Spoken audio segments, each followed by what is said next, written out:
5, 4, 3.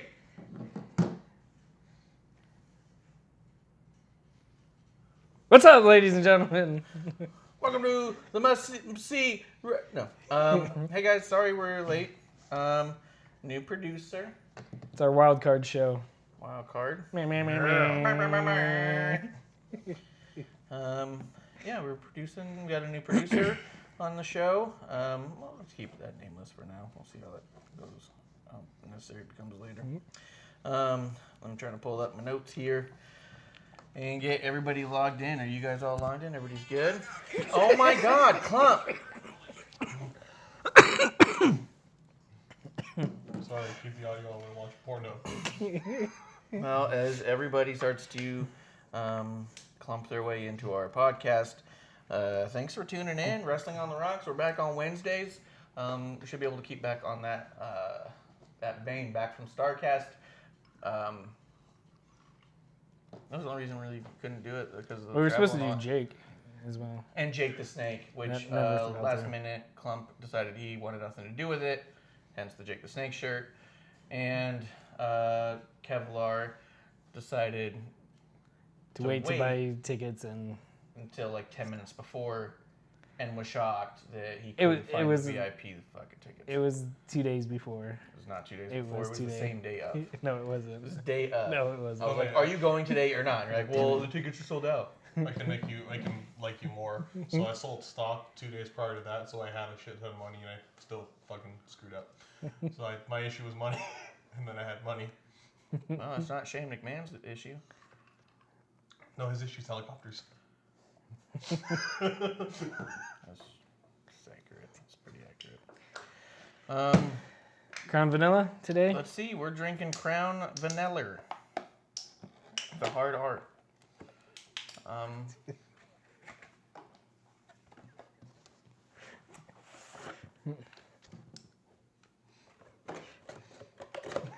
What are you drinking, Clump? I'm having spectacular ginger beer. It's okay. It's branded spectacular. As advertised. Six. I'm trying to get our chat up. I'm having a hard time managing that here. I'll get it. I'm trying to get us up. Oh shit. Get us in the game. What?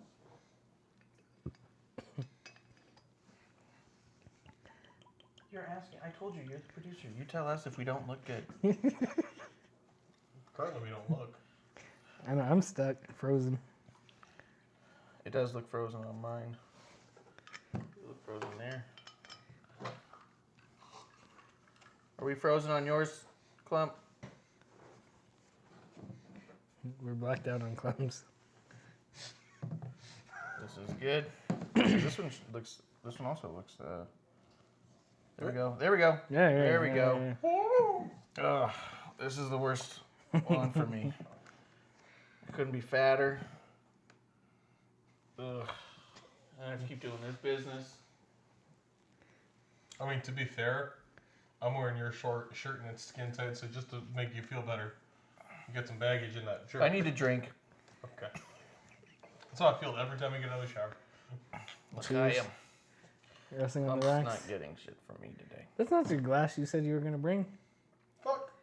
You said you had a new glass for the show. I do. So why are you using my old glass? Four Sons Brewing. Good. All right. Good. Eric, making it fun. Call it making it fun. Who? Fit something. Less Let's see. Well, where's the chat, man? Oh, yeah. There's chat here. Yeah, if you guys have anything you want us to touch on specifically, we're going to go through as much as we can about stuff. Oh, here's this chat. Excuse me. I don't want to do that bit. There we go. Oh, yeah, I remember this was incredibly difficult for me to figure out last time, and I'm back at it. So I'll keep messing with this for a minute. But I got a knife. Again. Let's see, who do we got? We got Bear Shenanigans farting everywhere. Very good. Still don't see. I don't see any video. But I can message. You should reset the thing. Are you? I can see video from here. No, it's Frozen. Frozen? Maybe we haven't moved much. Just I'm bump seeing something. movement on mine. Go. No, well. So, I think also we're gonna try on another day. We got some while I was at StarCast. We got some American Rebel cigars, Cody Rhodes branded cigars. Really good. I actually got to have a meet and greet with them where I got to smoke one, but we'll talk about that at another time. I think we'll talk about StarCast when we do those because I think there's enough stuff out there. Although I will say that there are tickets now available for StarCast 3. I would say be careful. I would say I don't know. Have they announced anyone yet?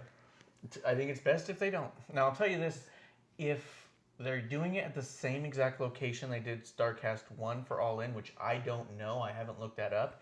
If it's the same location, then maybe the Platinum bracelet is worth it.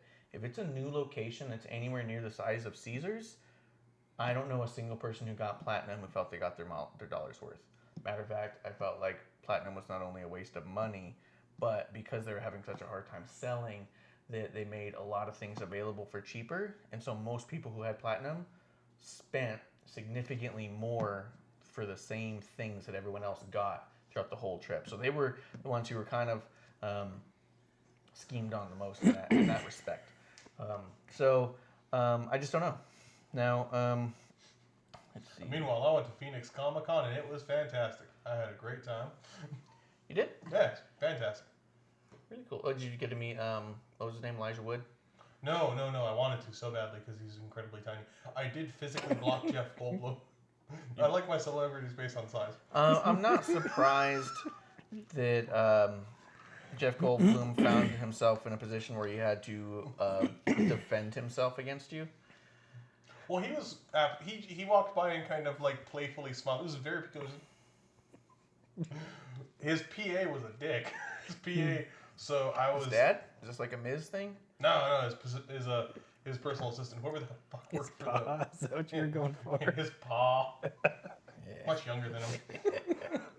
But that person aggressively yelled "move," and I looked like, "Fuck is this?" And it was face to face with Jeff Goldblum, and then fumbled and tried to pull my phone out, not able to, as he quickly walked by. Yeah. Also bumped into Nichelle Nichols in a wheelchair. Who? She was Uhura in the first Star Trek in the 60s. She's very frail. She's in a wheelchair now. You tried to beat up a 60-year-old woman? No, she's 90, but no, I didn't. I was gonna say She was 60 then. yeah, it was in the 60s. She old. Oh. She Yeah, it sounds like a good time. Yeah. Just Eric fighting. the way you've described it sounded like I wished I was there. We needed somebody recording him. Yeah, no, realistically, next time I'm going to bring a GoPro so I can record me being a dumbass. Lots of footage. Alright. For our Patreons. I can't find the fucking thing. Hey guys, if you're viewing and you're liking it, tell me, say what's up, give us a little chat. I'm having a real hard time pulling up this. Also, if you're better at Twitch than me, hit me up. I got a lot of questions. The other thing is, just so you know, a little thing for us, something we're really excited about right now. We currently have 35 viewers. We are 15 viewers away from being affiliate. So tell your friends, tell people you don't like, tell them that they don't have to get notifications based off of our stream. I tell potential partners. You don't have a law firm. Yeah, So exactly. everything... Why would I need a law firm for that? You're going to need a law firm because of that. Oh. Alright, well, I guess I can see we have some viewers. I can't see who, though. Wait. No. I can't get in, so whatever. You're not even in? Alright, well, I'm seeing we got Well, a it couple of goes- viewers. For a few seconds and craps out. Whatever. So, let's just do it, man. Hey, guys, if you want to chat with us, please give us a little chat. Otherwise, we're having a little bit of an issue today from my side. We got a new producer, so if you like what you see, let us know. If you don't, We can have some flavor. I'll go on a diet. Don't I get it. It's not don't big let deal. us know. Yeah. We're going to have to We're switch. very sensitive. We're going to have to switch spaces. Why? This is all belly, man. So we're like, You're like an otter. You can put your drink here. That's what Get I do in bed, dude. Like a What? Well, food on my belly? Like That's I know what how you do in bed to look less fat? You put a cup over your No, I stomach? embrace the fat. This is me looking less fat. Right now, we should have a sponsorship from Spanx because that's all that this is. If you cut me open, I triple in size. Like it's like it's like if you have a can of Pillsbury Doughboy biscuits and you pop them. Yeah, that's me. Yeah, that's how every time I take off my pants. That's a noise we hear regularly. Let's see. Well, let's go into this. So we did not get to talk about Smackdown of last week. So let's at least get to that real quick. I'm trying to. Well, let's just go through it. Oh man, it must not have been great. I don't even know how it ended. It says Roman and Truth. That was Smackdown. This week. Shane and Elias. Oh, that is this week. Yeah. There it is. All right. Yeah. All right. We're not there yet. So let's do it. Let's just talk about it. We're going to SmackDown. I think we are going to get into AEW Double or Nothing. Clump saw some of it here and there, little bits and pieces before Turner got involved, and I can't blame them. Kevlar's seen virtually nothing except for a couple screenshots we've shown him, so he doesn't have a big opinion on it. So I'm just going to say a few things about it. Unless you guys want to talk, well, no, let's talk about AEW down the line a little bit, because if we get that out of the way too soon, we might have people asking a lot about it and telling them to go back to refer to it. So let's just get in with what we know, and then we'll get into what's new. Does that sound good with you guys? Yeah. And whatever we don't get to today, we'll probably be getting to in the next couple of days. A surprise episode. Yeah, a bonus episode. So Here comes the penis jokes. he did it. He did it. I know. Like we're not even 15 minutes in. I guess we're not even 15 minutes deep, I'm sorry, I'm as it giving you were. a hard time. Let's What see. does that say? SmackDown last week started with Shane and Elias backstage. Shane says he doesn't need Elias's help to beat Roman. This is a weird bit I remember about it. So Elias comes over and is like, hey, let me help you out. I'll be ringside. And Shane says, I don't need your help to beat Roman. He goes, however, you have a match against Roman tonight, and you're going to need me. Yeah. Why did you bury Elias like that for no fucking reason? That's all this has been. It's just these people have potential. Let's fucking destroy them with Shane. It was just weird. You know? So then and Elias was all, oh, thank you so much. Thank you so much for doing that for me. I for need being on my that. side." Yeah, I need that. Fuck. I even put in here, way to bury Elias for no reason. Yep. This is, I'm already messing up my mic. I just rubbed it like twice. Quit rubbing your mic. After that, we got, do you guys have anything to say about that Nope. specific thing? No, I just agree with you. Yeah. It seems really stupid, and I'm really tired of Shane, which I've said Sucks. every week. I'm Yeah. really so fucking tired of Shane. Yeah, we're getting a lot of Shane right now. He's the future. Shane. We need like a Shane bell. Shane. Shane's coming. Yeah, and it gets Shane. the sound comes when you throw a shitty punch. Yeah. Yeah, rapid punch. Shane. His punches aren't bad, man. Punch. Yeah, I don't like Just him. because he doesn't do a full fucking rock. But half the time he does Fucking this. Sean, what was the Scott Hall? Hey, It's Hall of Famer Scott Hall. damn That's right. true. I don't hear Hall of Famer Shane McMahon yet. Dude, he like made it. Yeah, I He made know. all of it. If he gets put into the Hall of Fame, if it's anything like his dad's birthday tweet to him, it's gonna be the best thing ever. He's so good. Oh, and fucking Shane. Yeah. Also Shane. Good night, everyone. Yeah. Being inducted by the Babe Ruth of professional wrestling. He's like the son I never had. Mr. Cena. I always wanted a son. They're inducting me. Literally. You're the son I should have bore. Let's see. So New Day comes out, brings out a fake Big E. Remember that? Yeah, it was Last weird. week? They just brought out some random. It turns out he's someone who works backstage. I don't know if he was I don't know if he was a writer or something. There was a thing about who he was. Yeah. Maybe lean the mic into it closer next time. How are you through a whole soda already, dude? I'm not halfway. I'm pretty. I'm loading the chamber, okay? Good. That's what we need. More clump gas on this show. Load up. He started dinner with a cookie. Now he's dumping back ginger beer as fast as he can. After having... You missed in the middle. Mashed potatoes. Potatoes with barbecue and gravy. Yeah. Watching Clumps is an adventure if he's eating. Let's see, they bring out a fake Big E, they send him back, and then bring out the real Big E. They did a couple of great promos. Big E was sniffing them. I liked that. It was really funny. Big E still wants Becky's mom. And Xavier Woods, and then we're going back and forth. And Kofi's like, guys, I'm champ now. I'm supposed to be serious. He tweeted out Big E tweeted out like a apron he has with a picture of Becky's mom. Oh, yeah? Yeah. That's really good.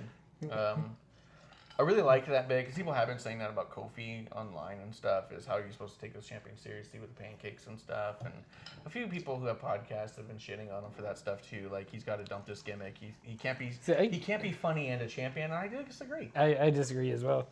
I mean, he won the belt with this gimmick, so why change it now? Did Eddie Guerrero suddenly stop lying, cheating, and stealing? Yeah, I mean, and that's what someone else brought up on one of the podcasts was it's what brought him to the party. Yeah. Like, that's what took you there. Like, how are you supposed to now say, oh, now that people back me because of this exact way that I am, I can't be that anymore? It seems counterintuitive. Well, that's like if, the Raptors or the Warriors change game plan before the NBA Finals. Like, hey, we got to the big show. Now let's change everything. We're going to use our feet. Yeah. We're going to kick the fucking Let's ball. bench everyone and put in the scrubs. I believe that's all relevant information pertaining to basketball, yeah. I believe that's Sports. true. I'm just happy Toronto's in it because the only thing I know about sports is I like Toronto teams. Well, it's because of the Hearts. Yeah, but Drake's a big fan of the Raptors. Well, Drake's from Toronto. Canada. Yeah. The He's only like thing that's good courtside about every game. And Does he cry a lot at the games? yeah, pretty much. That's good. At least you know it's real. You know what I mean? Like his little wheelchair.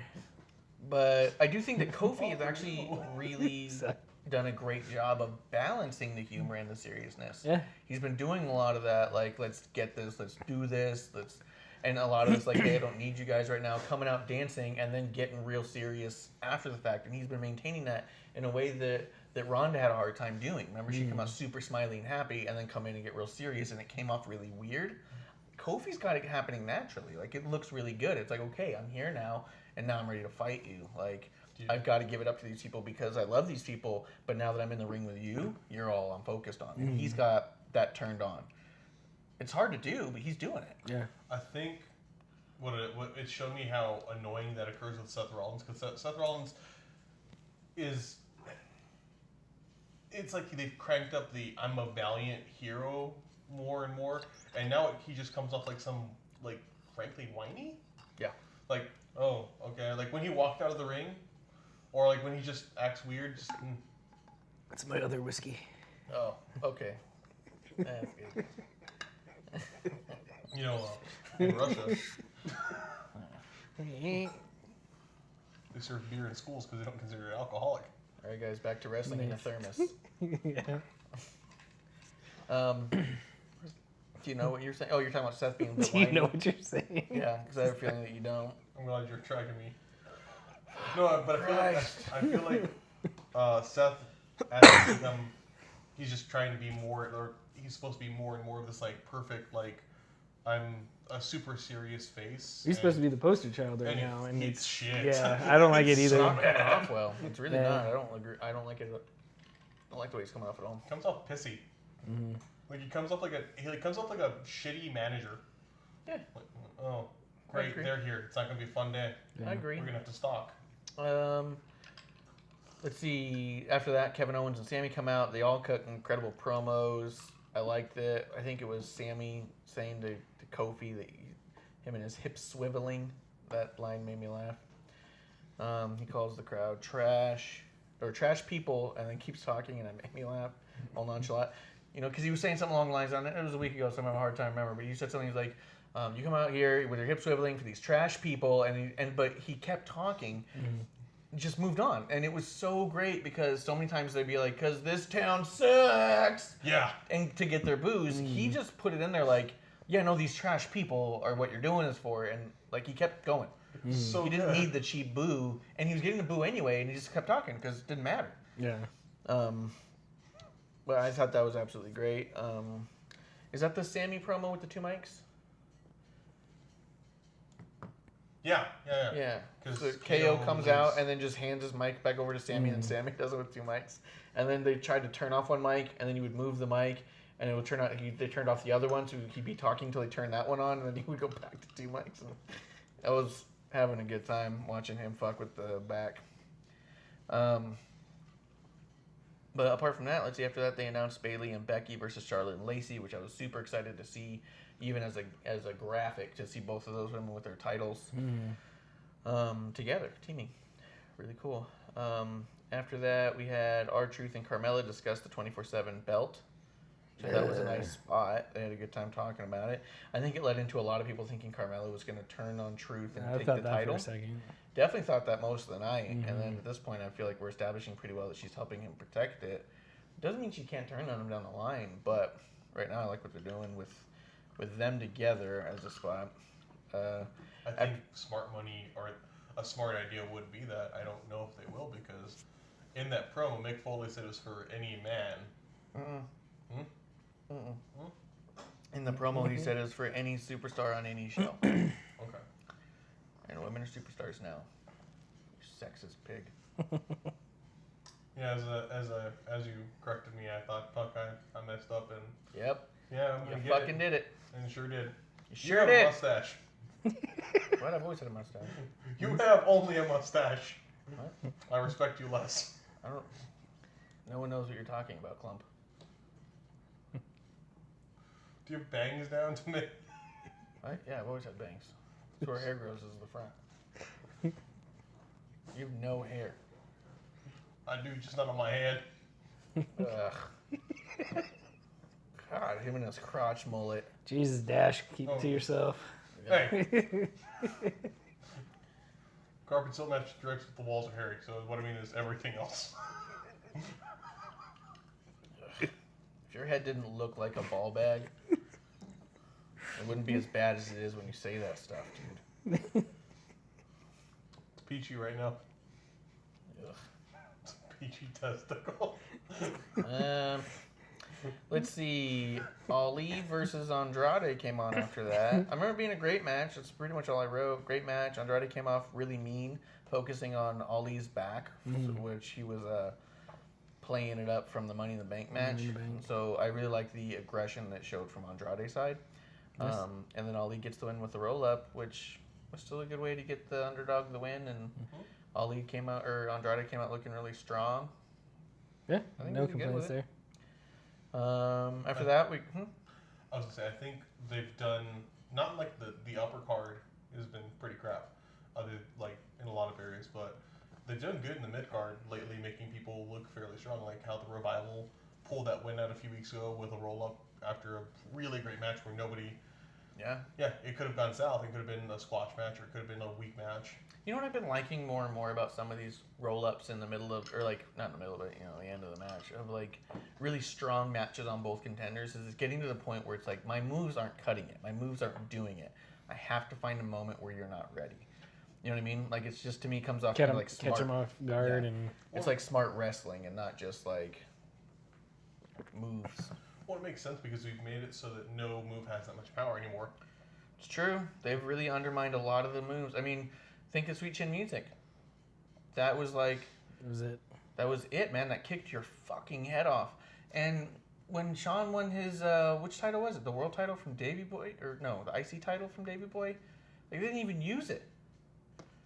Or when he defended it... He defended it with Davey, kept it. But when he won, he didn't even use the Sweet Chin Music. That was a move that came out when he just was out of options. Nothing's working. I've got to get this fucking kick in.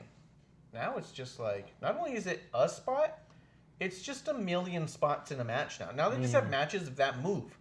Yeah. Like the super kick parties with the Young Bucks. It's literally just how many of Shawn Michaels' finishers can we do in one match and have it not even be the finish? Like how... There's no finishers anymore. There's not. There's just signature moves Yeah. and...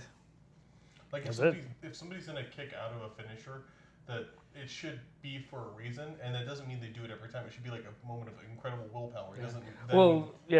People need, Seth needs 3 or 4 curb stomps or whatever they call it, the stomps, and Revolution knees. Yeah, they call it Revolution See, knees. I told put that you. in the notes. Yeah, you're like, they changed it. I was like, why don't they change it?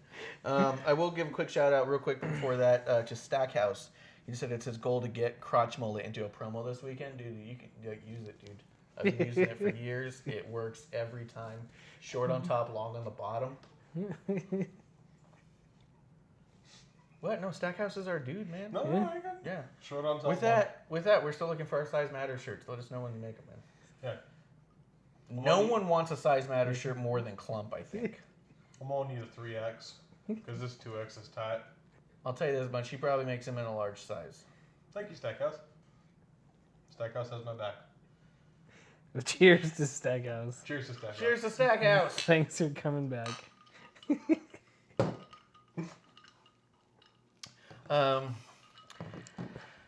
But yeah, like you were saying, at this point, they're using all sorts of finishing maneuvers to get the win now. So it is really cool to see them get those roll-ups in those moments where it's almost like if you're going to undermine finishers so much, then you have to play up the technical ability of the wrestlers at that point, right? Like you don't have a lot of options. It's, well, finishing maneuvers don't mean anything. So now how do we out-wrestle each other? Yeah. How do we win with like a crucifix roll-up? Win with a surprise roll-up? Find them off guard and take advantage of someone not paying attention versus these moves just don't cut it anymore. Yeah. We need 4 or 5 of them to actually win. And a kick to the nuts, apparently, Seth. Freaking Rollins. Several. Seth, Shinsuke. Nut kicks are powerful. Yeah, they're back, dude. They're back in business. After that, we get Carmella giving Truth a makeover. Puts Truth in a blonde wig. So that was happening. How was that?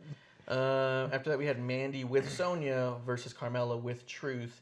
It was a pretty good match. Sonya was getting involved, and then Truth gets chased by everyone wanting the 24/7 title, and he runs off with Carmella on his back. I don't hate the 24/7 title like everyone hates it. I think it's ugly. I think it is so ugly. Aesthetically, it's very ugly. Yes. The side Looking plates at that are it, just blank and... It looks like the Bob Backlund title, the shittiest world championship title. He had the Winged Eagle title. No, as he well. had, No, before that, the the circle. green circle. Yeah. Yeah. And with the 2 plates, the 2 lines of plates where it had like every champion on it. This I'm is trying not to move half-assed. Oh, let's do this. Spread it. Hey. Coming in. Don't fuck the table. Oh, that didn't work. Sorry, guys. Okay.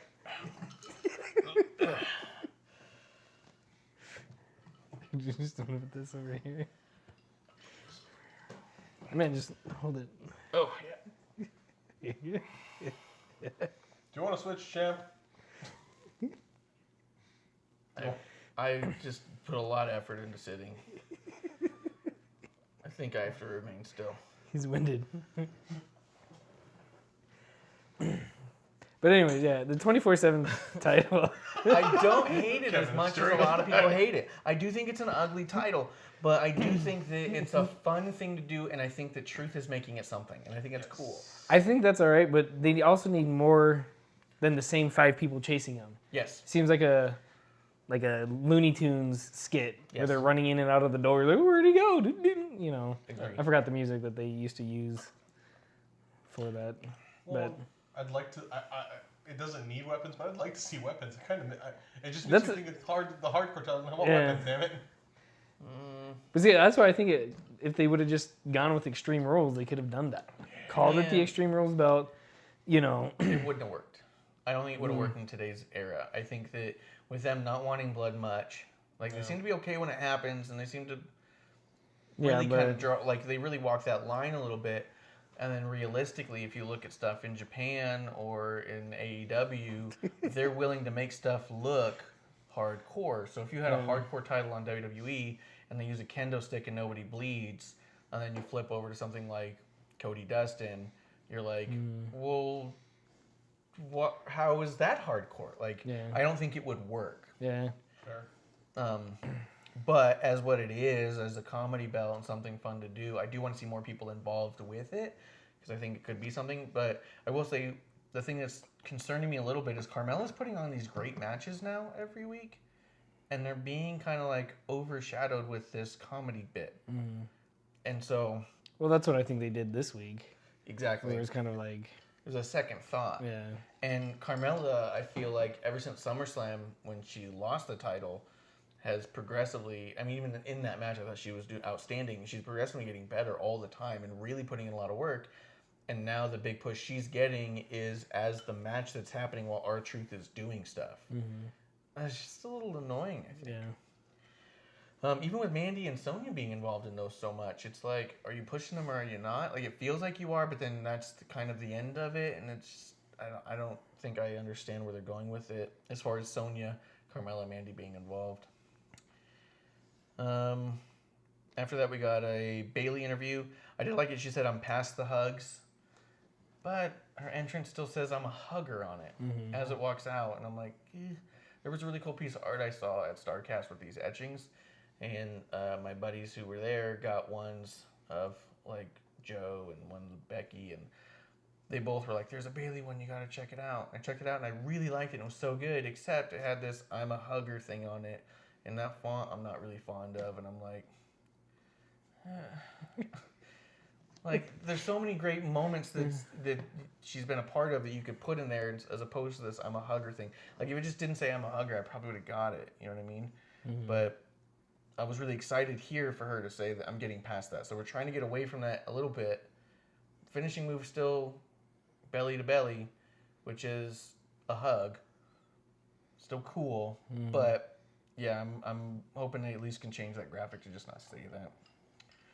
And then after that, you see Truth getting chased again. Then you get Sammy versus Kofi. Big E's injured in the back. He says it was KO who did it. And then Sammy and Kofi had an incredible match. They had a great match together. Yeah. Sammy put on great matches every time he's been on. Yeah, he's not been bad since he's been back. And that was it. Yeah. After that, let's just keep going, and we'll get to the other stuff coming up too. But yeah, they had a great match, really good. Heyman comes out with Money in the Bank. Then he comes out with Money in the Bank with the Kofi business, and then that was in the middle of the fucking show.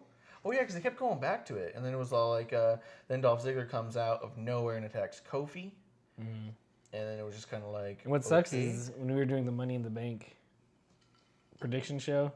I almost brought out, like, it's almost time for Dolph return. Yeah. And it didn't. I dropped the ball. Did you not? I thought you did mention that Dolph was in it. I don't think I said it on air. But you considered it? Yeah. And then so it was just kind of like, okay, I guess Kofi gets attacked by KO, or gets attacked by Dolph for no reason. I even put okay, question mark. Let's see. Then we had a Becky promo with Bayley. It was really good. And Becky says she's coming for Bayley next. You know, she wants her titles back. She wants to beat Becky 2 belts again. Bayley tweeted out a really cool picture. It was really funny. She walks over when Becky says, "If someone's gonna have him, I'm glad it's Bayley," and Bayley kind of walks over and she's like, their tongue out. She took a screenshot of it and posted it. It was really funny. And then after that, we had the match. We had Bayley and Becky versus Charlotte and Lacey. A lot of awesome spots early on. When the commercials were going. So it did one of those split screens. The commercials were going, and it was just like really cool spots happening in there, which means it was cut out of Hulu. So if anybody watches on Hulu, it's not there. Yeah. Let's see. Bayley pushes Becky out of the way to knock out Lacey. And then Becky and Bayley kind of stare each other down because Becky was about to be attacked by Lacey. She pushes her, and Becky's like, what the fuck? And I think that happened on the commercial break. They stare down. Come back to them staring at each other. Yeah. Let's see. Great match all around. Tension between Becky and Bayley, which was cool, but not too much tension. But there was tension between them, which is nice because it means they got something to work with. And Lacey and Charlotte did not team well. They were really kind of inconsistent and choppy, I think is what I was putting here. Ultimately, Bayley gets the pin with a roll-up on Charlotte. I had no complaints about that. But do you guys remember anything else about that tag title match? Or not tag title match, but tag team match. I don't think so. It would have been cool if it was a tag title match. Yeah, I will say the two of them with their championship titles look better than the Iconics with the tag team titles. And seemed more important, honestly. After that, we had the Dolph promo. Really weird overacting, I feel like he's been doing the last 2 weeks. And Crying a bit. kind of crying. And it should have been me! You gotta shake your voice a little more. Yeah. Doesn't make him look good. Doesn't make him look strong. Doesn't make him like. It doesn't make him look like a shitty heel. It just kind of makes him look like Seth Rollins. Well, yeah, it was a decent content, but it was a bit over the top with its overacting.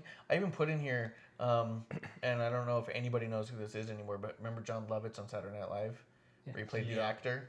He'd be like, acting! I was waiting for that at the end of his promo. Like, Yeah, I would rather him be pissed off. yeah. Like, it should have been me, you know. He's coming out like red-eyed and shit, Yeah, too. Like red like- puffy eyes. Like he's in the back. Like he beat up Kofi and went to cry about it. Yeah. And then came back and like, it should have been me. Yeah. But I also don't understand why should it have been you? Yeah. You weren't there. Yeah. You had nothing to do with anything. You weren't supposed to be in the gauntlet match. You weren't supposed to be in the elimination chamber match. It should have been Ali. It shouldn't have been you. The fuck? Dude, you're thrown out of Royal Rumble like mid-match. Just from a To nothing. Yeah. Probably by yourself. Probably Gail Kim to that shit. Just rolled right out. We thought you quit. We thought you were doing stand-up again.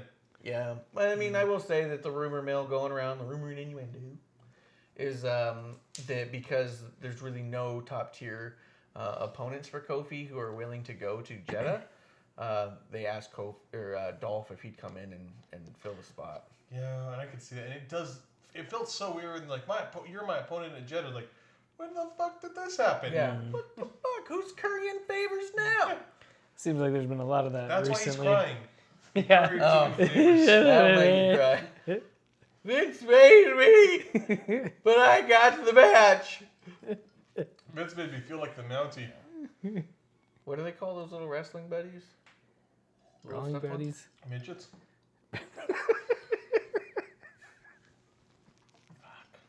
And we're canceled. Brawling buddies, right? Something like that? Oh, that doesn't matter anymore. Micro brawlers.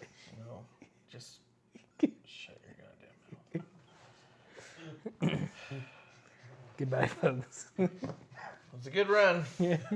Just thought about a word. Is it time for Stop the tears It in my is. beer segment? to a specific sect of people. Tears in our beers for the last show of Wrestling on the Rocks. Nice knowing y'all. I should be Kevin clean my glass. Well, apart from that, Sorry, little guys. show a little compassion, would you? Not enough to hear with you. Those are short. Like, I have to explain it. He's not even No, just- drinking. He's not even drinking. I need more whiskey, please. Do you dare ask for ice cubes? Is there a Dolph Funko Pop? Dolph? No. No, I don't think so. 'Cause otherwise, it'd be like, show me on the Funko. Kind of a deal. If he was currying favors. No. Anyways, we had a video package of Triple H and RKO story. Is there a mini one? Is there what? A mini Dolph? No. No. Oh, Dolph figures. Let's see. Because he said mini figures.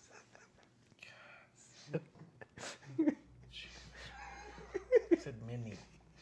All you're thinking about is Max Mini right now, and it's fucked up. The video package they showed of the of Triple H and RKO story, just to me, reminded me of how long it's been since their story was relevant. Yeah. Because it was all like, here's the last thing that happened in 2015. Yeah. Well, see, the first time I saw it, I was like, yeah, whatever. They're take my meds. Haven't taken a pill. They're promoting Super Showdown, and I'm like, whatever. But since it's WWE and they show it 15 more times in 2-show period, I'm actually kind of excited for that match. I think it's gonna be a great match. we talked about it this past week too. There's virtually no build because there's no actual. So why do we get so much fucking Shane and so little Triple H or RKO talking about this match coming up? They don't give a shit about this show. Yeah. They're just putting it out there. But the thing that's annoying me the most is that they keep billing it as better or just as good as WrestleMania. Oh yeah. And I can't stand that. I was like, there's no way. Like, Yeah, I understand you want to. About on par with Great Balls of Fire. Yeah. But I know you want to stay face with, Saudi Arabia and, give them a show and, hey, you're giving us all this money. But it's like, you can't sit there and say, the showcase of the Immortals, it's just as good as that. Yeah. Or the Like Royal that's- Rumble. yeah. Or, Well, I'm glad they got rid of the greatest Royal Rumble because that would just piss me off the last Yeah. man, if they just called it the greatest house show, I'd be okay. I understand. Yeah. Yeah. House Show Mania, dude. House show mania. Although I will say, in your house, Saudi Arabia. In your house, Jeddah. Saudi Mania. Saudi Mania. I could see that. Something I am curious about with the not greatest Royal Rumble is they're calling it a 50-man battle royal, which means all 50 men have to be in the ring at the beginning of the match. Battle royals don't have entrance. Yeah. Yeah. They might need the people that I just got in trouble for talking about in there because Stop! it's a space issue. They're not gonna have They're going to stack them? have a trench coat. Yeah, I mean, Trench coat mafia. There's 3 of them. they're like sliders, Yeah. but people. They're people sliders. Yeah. Oh, gosh. It also just makes me wonder. I'm going to like, go watch hockey. See you Yeah. guys. It makes you wonder what that match is going to end up looking like. It's not the greatest Royal Rumble. It's a battle royal, so they're going to have all 50 men in there at once. It also makes you wonder if they're trying to shorten the show because last year it was like what 5-6 hours It or was some long. shit. Fuck yeah. Yeah, it was like well over an hour of the one match, and so was it Daniel Bryan broke that record for longest time in a Royal Rumble, but it was only based on a technicality that Royal Rumble was the longest Royal Rumble of all time. It's really hard to be if you're going to go bell to bell or darn near bell to bell, it's hard to not beat it when you have that many people coming in. If you have a 50-man battle or Royal Rumble and every man comes out 2 minutes in, you have a 100-minute match before it really gets started. So it's like, what the fuck? So, And that felt like a 100-minute match. It felt which long. makes It me think felt that's why they long. want to do 50-man battle royal, but I don't know if that's the answer. Because now it's like, what? I wonder if they're going to have them, typical battle royal where everyone walks out there. They get in the ring and they're immediately going to start throwing people out. Oh yeah, just to 'Cause- force. yeah. Make it a 3-minute match. Unless there's waves. Ooh, do you think Michael Shea will win it? I don't know. He's got it coming. Unless they do waves. No, you can't. Like a first wave, just 10 people out, 10. You want to know why they can't do that shit? AEW did that at It's Double or exactly Nothing. the AEW. Oh, really? I was like, Yep. well, you do that thing that was kind of cool. They could put him in the big ring I that's actually above thought- the ring. Yeah, there you go. That's amazing. Yeah, Tarzan. Wah! And that's how you don't. That way you don't have to release people. You just get rid of them. Yeah. I actually thought I was gonna like the waves more than I did like it. To be honest with you, Really? the way the waves came out during the Battle Royal in AEW, I was really excited about the idea. I was like, oh, that's cool. Like every 5 minutes, 5 people comes out for whatever. But then watching it play out, I was kind of like, a little weird. It was like they had him come out. It was like it became super gimmicky. It was you came out with your suit, so it's like the suit of spades, and then people come out and you're like. We didn't really know what suit they had to begin with. You could have just said next people. But I mean, I guess it's a casino battle royal. It's got to be something, right? But either way. Well, double or nothing's a betting term. So Yeah. Well, I mean, and it's in Vegas. Like, I get it. It was all kitschy, but it became a little bit, Too cliche. yeah, a little too kitschy. But at the end of the day, that whole battle royal was really, really gimmicky and stuff. So, but we'll talk about that later. But at the end of it, so we had Shane and Elias come out for a match with Roman. It was not a bad match. Roman was pretty typical. Shane and Elias had a good showing. Did you stop doing notes? You stopped doing notes. You've no notes. Because this show's from last week, so that means for 2 weeks you've done no notes. I meant to do notes last night. I did not do notes last night. You were in the frame of mind. Yeah, I was. All right. Well, let's see. Shane, I really like this spot where Shane snuck Elias's foot on the rope. It was doing the pin, and he just kind of like He walks away. yeah, and then kinda walked off. He goes, "Oh, nonchalantly. I was over here." Yeah. I like that spot. I thought it played out really well. Yeah. And then Shane tells Elias to take the turnbuckle down. The ref gets all upset and goes, "What did you do that for?" And then goes over to put it back on. That's when Shane hands Elias a guitar. Roman spears them. Roman gets the pin. Shane runs in, gets the guitar, acts like it's a bat, where he's like doing it on the ground, like he's shaking the dirt off his shoes. And then gets a Superman punch. And then Drew comes out of nowhere and Claymore's Roman. So we're off to the races now with Shane McMahon, Elias, Claymore. What's his name? Drew Claymore. Drew Claymore. Drew Claymore. Alliance. B team. Yeah, B team. B team's in there. The management level B team. Hey, Yep. I wanted a faction. I guess I'll accept this. It's like the assistant corporation. It's like not even Yeah. vice corporation. Yeah. Executive team. Yeah. The interns. They should call them the executive vice presidents. He's such a good dick. No jokes. Oh, not really. But that'd be clever. 1 and 2 months ain't bad. I do want to say before we get too far, I mean we're on Uh-oh. Raw.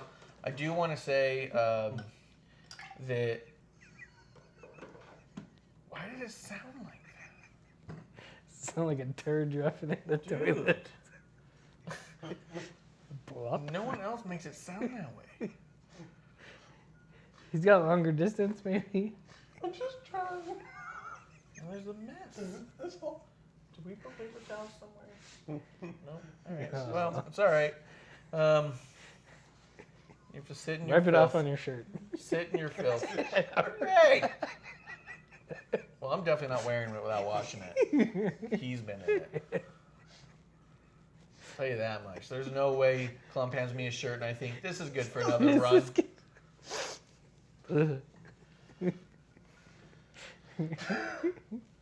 Producer, can you bring me water? Oh my god.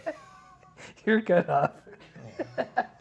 I do want to say, although we are cracking some jokes at AEW, I think it's safe to say we're all here AEW fans. We're all enthusiastic about it.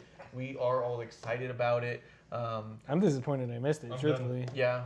Kevin's more or less, beyond being disappointed he's missed it, he's just too poor to watch it.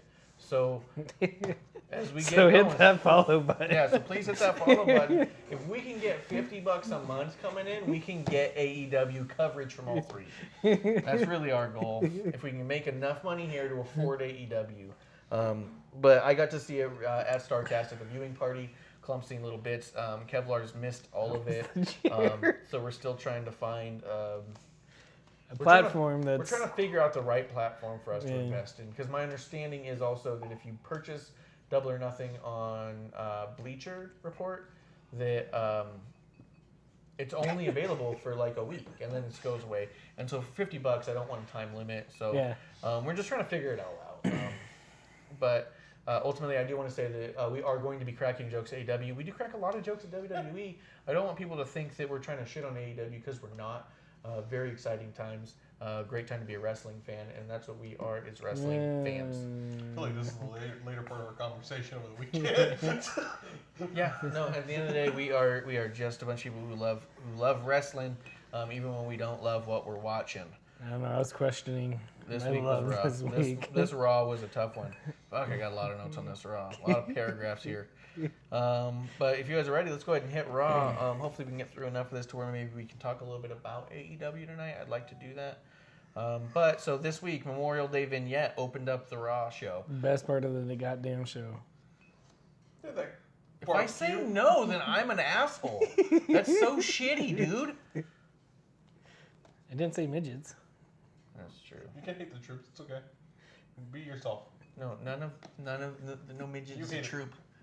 They're too small to be troops. See, now you're being They're offensive. trooplets. I'm just saying you can hate America. We know you do. So Fuck that place. Place is the worst. Never going back. Yeah. There's one thing I'll do. It's never go back to America. broadcasting live from a detention facility. Yeah. Go. From Jeddah, Saudi Arabia. Yeah. Let's see. It was a really good video. It was really nice. I always like when they do stuff like that. Their production team is really second to none. I don't know anyone who's putting together clips the way they're doing.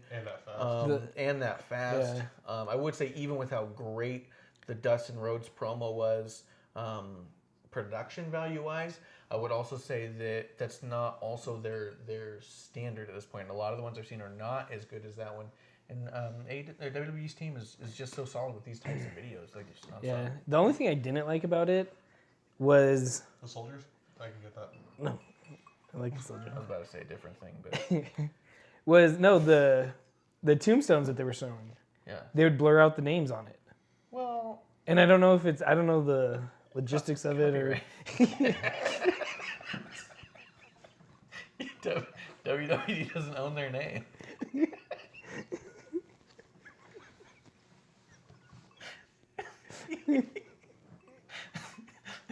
Give them all gimmick names on the tombstone. yeah. Sammy Soldier. You know? Says GI Bro. You know how Vince is about names he didn't make up. But I just don't like that you could have given a shout out to people who we were supposed to be remembering and they covered up. And because they would show like the wall and you could see some names. Yeah. But then when they would show on one person, you know, crying next to a gravesite, they blurred out the tombstone and You just said something really inappropriate on the tombstone. Yeah, I just was like, is that a finger on there? I will say this, is with as much heat as people get for simple things or honest mistakes, we don't know these people, right? And we don't know those soldiers. And we don't whether know they whatever want to be happened to them. associated with WWE or anything like that as well. Beyond that, just from like just from a we're tired of being blamed for dumb shit thing. Let's say they posted that person's name and someone looks up that soldier and it turns out that something horrible had happened during their actual life, that they had done some shitty thing, or after they had died they found out they did some horrible thing to somebody. Then it'd be like, why were you honoring that person? And they're not trying to honor a person, they're trying to honor all soldiers and that action. I mean, the fact that that person gave their life, regardless of what good or bad they did in their life, their final moments were fighting for the country, and that's really what I think they wanted to highlight. Yeah. Void of any possible. Yeah. Well, like I said, I just don't understand why you would blur out some but leave some and what that was about. Like I said, when they showed the wall, you know, you could just basically read off the names. Yeah. Was it the Vietnam Memorial? It acts as like an entity in itself and isn't personalized because it's got so many on it. It's more of a piece, I guess. But they're all in the national cemetery, so aren't they all just national monuments, kind of? Would be like showing Mount Rushmore blurring out the president's faces. Oh, that'd be cool. But no. Like they're Jerry Springer, I guess. Yeah. Anyways, that was my only gripe about it, but Old school and 7 years ago. Who is it? Who could it be? I swear I'm not the father. the lie detector proved that was that? the I thought you were the father. Fuck. Was that an Abraham Michael Jackson medley there? Come on. I don't know who the second one was. I'm not the father. Let's see. So the show after that, Got it. Kofi Kingston comes out alone. And should have stayed alone. Oh my god. He calls out Brock. Seth comes out, also calls out Brock. Brock comes out with his new custom Money in the Bank speaker. Calls it the Beast Box. The most annoying song. It was so good. I liked it. He dances around. Heyman starts air guitaring. sir. He's all, and then Brock gets mad at him. tells He's him like, to stop. stop. And then Seth gets really upset. Like, you can see Seth trying not to laugh at a certain point. Yeah. Like when Brock is kicking his legs up real high, Seth's like looking away, and you just see him kind of look down, just like. See, Which I'm glad you saw that because when he did it, I was like, that just looks shit. He just looks like he's like, I'm not putting up with this. And I was just like, Oh yeah. I was really happy. yeah, we'll see. There's a lot of people that didn't like the whole Brock spot. I loved it. A lot of people were shitting on it. Yeah. It was really enjoyable, and I don't want us to get. I mean, as much as there's so many things I take seriously about wrestling, there's also no reason to take wrestling too seriously all the time. And if you are being entertained, you're being entertained. With that in mind, I hate Orange Cassidy. I fucking hate that dude. I was gonna say I like Orange Cassidy. So Yeah, I knew you would, man. do you know who Orange Cassidy is? I do not. Dude, Just don't even look him his up. whole gimmick is I can't be fucking bothered. So he'll like he does this like running through the ropes like suicide tope where you like jump out and he just does it with his hands in his pockets. He keeps his hands in his pockets the whole thing. He'll run the ropes, he'll do moves, people knock him over, he kicks up, and he's leaving his hands in his pockets the whole time. But he also tries to hit you as soft as possible. Like he'll do a chop and he'll be all like, That's low too. and then he'll be like, "Oh!" You know, like he plays up the after effects but won't do the thing. Again, we'll talk more about him later. Renji loves Orange Renji Cassidy. loves Orange Cassidy. Dude, I know a lot of people love Orange Cassidy. And I don't mean to shit on him in that way. I don't find him enjoyable. Clump does. So you guys can It's watch kind of Orange like the Cassidy fans of Joey Ryan. Yeah. Some people Some people love love the him. dick. I'm not a big fan of him, but I Some get people that love the people dick. love him. Yeah. Some people love the dick. I do want to watch a couple of Orange Cassidy matches that. So I listen to a lot of the podcasts, and Conrad and Taz talked about Orange Cassidy, and actually brought up a very specific match that he did that he liked a lot. What was funny? Stackhouse's wife hates Orange Cassidy. Shits all over him every time she sees him. Yeah, fuck this dude. I will say this is I think Taz made the greatest comment of it, and I wouldn't call it my own, which is why I'm telling you to listen to Taz's podcast because you could beat me up. He does say that at the end of the day, wrestling is simulated combat, and he comes from an age of simulated combat sports and not the age necessarily of sports entertainment. He does say he likes Orange Cassidy and gets it, and he goes, but if he was in the ring with me doing that stuff, he said that I would knock his fucking head off, because he said that at the end of the day, I'm in there for simulated combat, and you're in here for a laughy gimmick, and if you're not hitting me, I'm hitting you. Mocking it. Yeah, and that's at the end of the day. Well, that's what happens bell to bell is combat, and if this is what you're trying to do is, and Conrad brings up a good point of how enjoyable it was. He said, "Oh, really good match with Kylie Ray. I'll watch that. I liked her. I'll look that one up. Thank you, Renji. I appreciate it. Give us a little follow. What club?"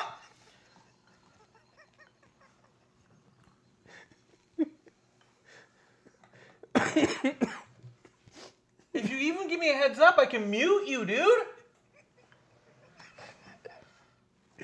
God. It's like you're new, dude. You've been here since episode 2. I do agree with that too, Stackhouse. Him doing that stuff with his hands in his pockets is incredibly impressive. I am impressed by a lot of the athleticism he does display.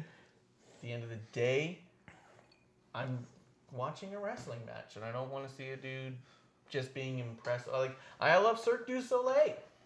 They're impressive. Did you say But I don't- Cirque du Soleil? Yeah, Cirque du, dude. Cirque du Soleil. I do think that there's a place where they can all meld together, and I do think that hopefully one day Orange Cassidy is able to provide that balance for me that I get to enjoy. And you know what? I am going to check out that Kylie Ray match because I wanted to see a couple more of her matches too. So 2 for 1 on that one. I'll definitely look it up. And Renji, if you're not following us, please give us a quick follow.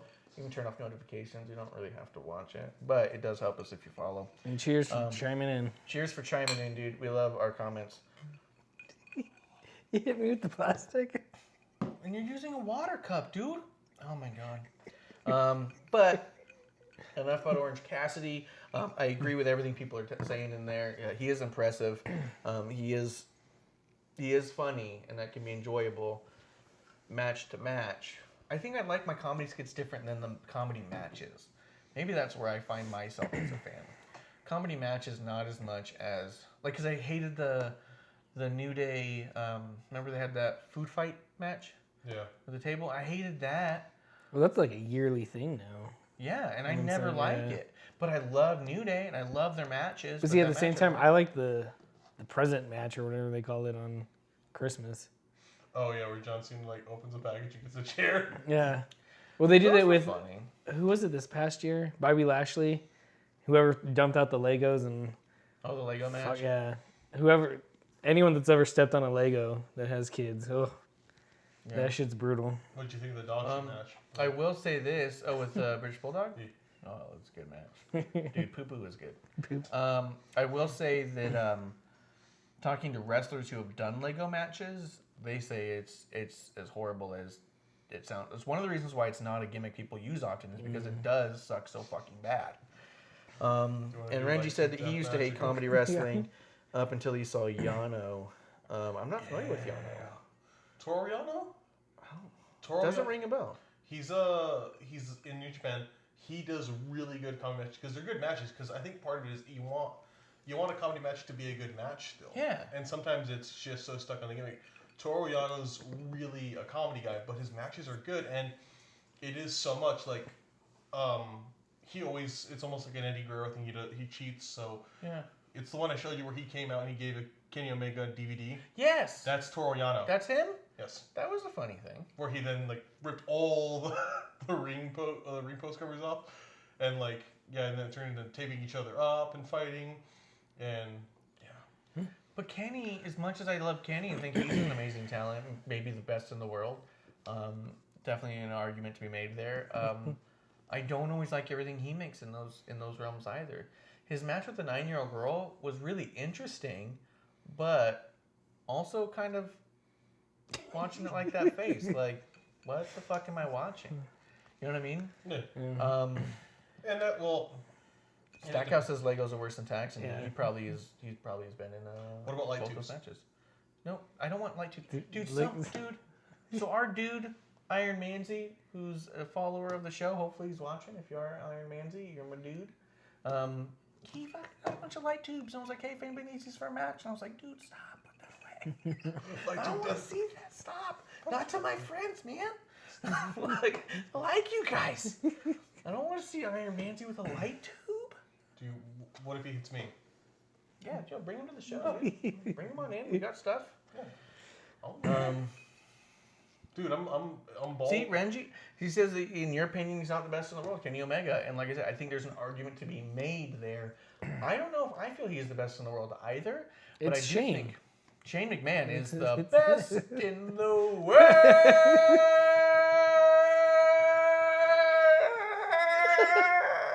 Sounded like Dolph there. Yeah. Dude. Now you got your Dude, Dolph voice. yeah, Mike Rome should have been me. Every time I hear Mike Rome, that should have been me.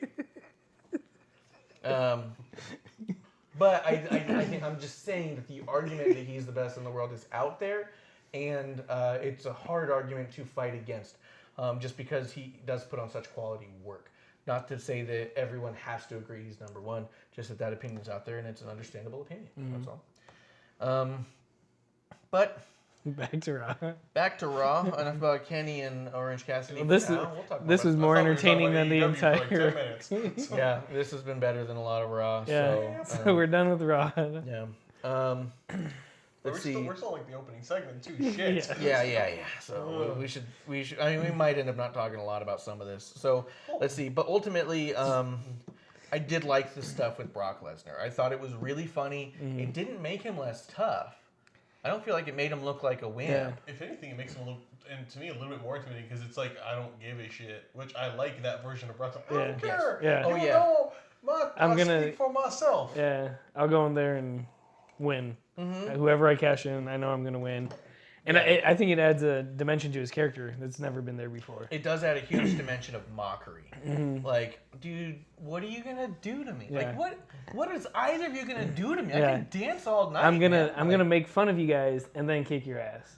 Yeah. And it's like I like that. Yeah, it's a great attitude for a character like him to have, just because. Funny Brock's the best Brock.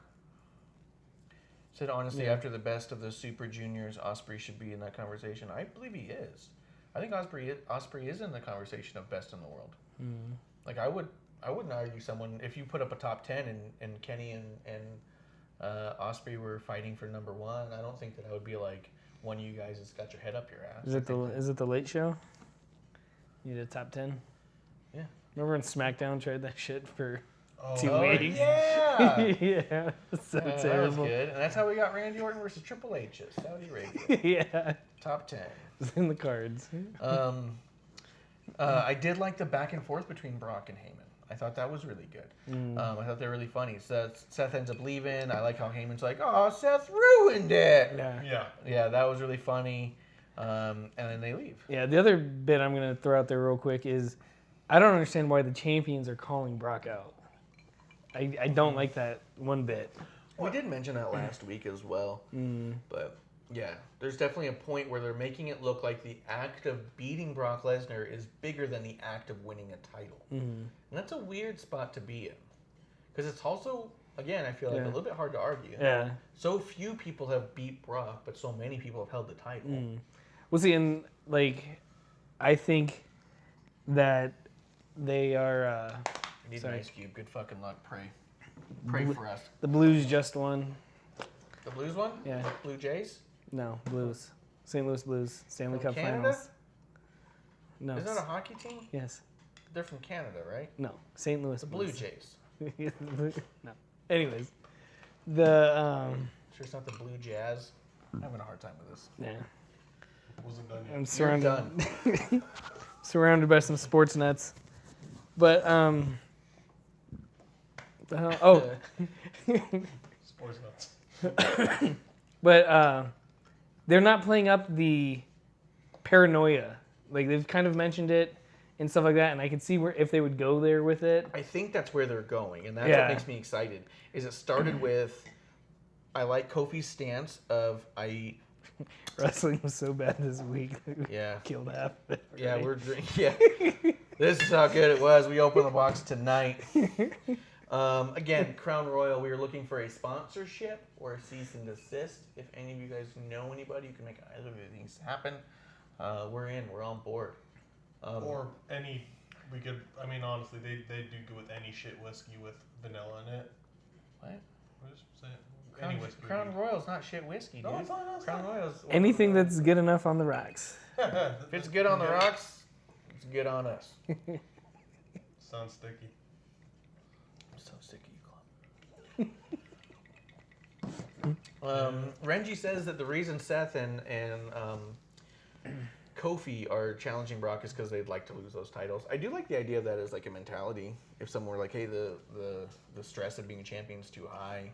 But again, I think maybe you're joking. maybe but for Kofi, but with Seth, it'd be like, no, it's too Yeah. much for me. yeah. Later. But no, I mean, obviously he's making a joke. Yeah. Oh, yeah. But I do like the Kofi mentality of to solidify my legacy. I want an accomplishment like beating Brock. You know what I mean? Like I want that on my checklist too. Like, look at everything I've done, and I'm one of the few who beat Brock. Like I understand that mentality and I like it, but it does come off a little weird when the champion's like, "Let me fight you. Let me fight you." What's it gonna be? What's it I gonna be? think maybe you could, like a good angle for the 24/7 title. People, someone who doesn't want the fucking title because they're gonna get their asses kicked. So they're like, no, I don't want this. So they're like trying to like get away from it, but They keep winning on accident. That Yeah, sounds they like keep A B team sounds like a B team maneuver. type of. you're just having them people like they fall on someone. Oh, it's a pin. They fall on each other and they both get it. And like, dude, you took my belt from me. I didn't mean to. Take it back. I don't fucking want. And then someone else knocks them into yes, each other. kid. And, They just keep passing it back and forth. yeah. Let's see. Dolph then jumps Kofi again. Woods attacks Dolph. And then all of a sudden it comes back from commercial with Dolph and Woods fighting outside of the ring. For a while.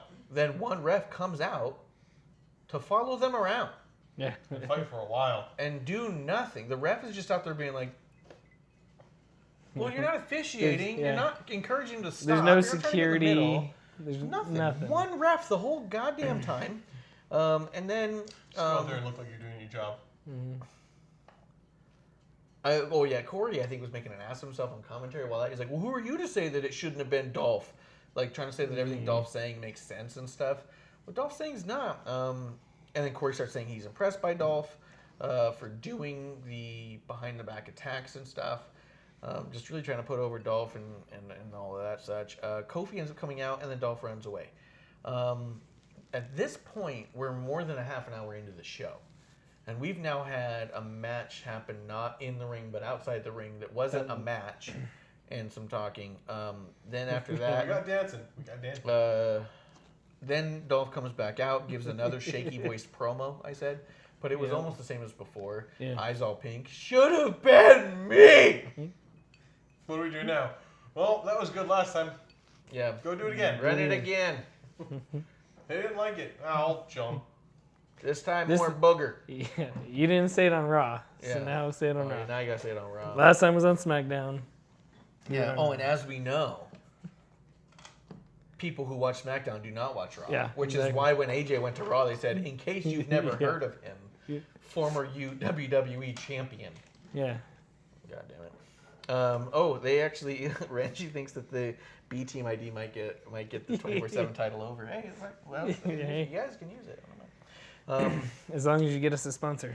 Yeah, Ranji, I don't know if you were watching for the Money in the Bank one, but my prediction for Money in the Bank was better than what happened to Money in the Bank. I wanted the lights to go out, come back, and boom, freaky ass Bray Wyatt is on the fucking ladder, grabs the Money in the Bank briefcase, and like tilts his head, lights out again, comes back, he's gone.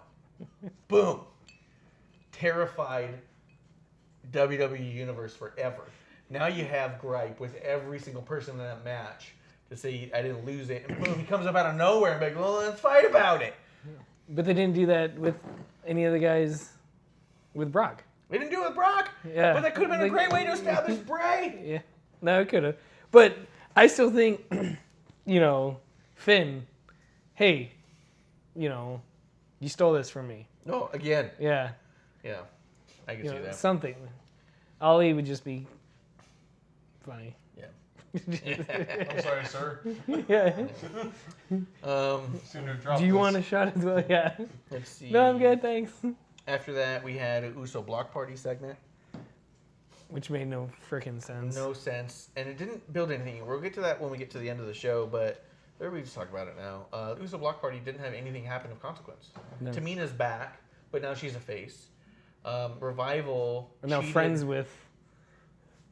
Yeah, she's the friends with Usos. Naomi and the Usos. Well, yeah. Well, I was saying 'cause revival. Oh, yeah, Revival becomes friends with the Usos. Yeah. And then cheats at a game of cornhole, and suddenly shit's back on. Yeah. But then it's kind of like, never mind, we're partying. And then that was the culmination of an entire night of cutting away to this And block then party. R-Truth running through there. Oh, yeah, our Just- two friends yeah. were there. Yeah, there was this. Then, yeah, then fighting. Yeah. Yeah, that up and coming Brock Lesnar. Yeah. He's got a good upside, that guy. The undisputed future. Yeah. He's got a great amateur wrestling history. I hope to see what he does with it.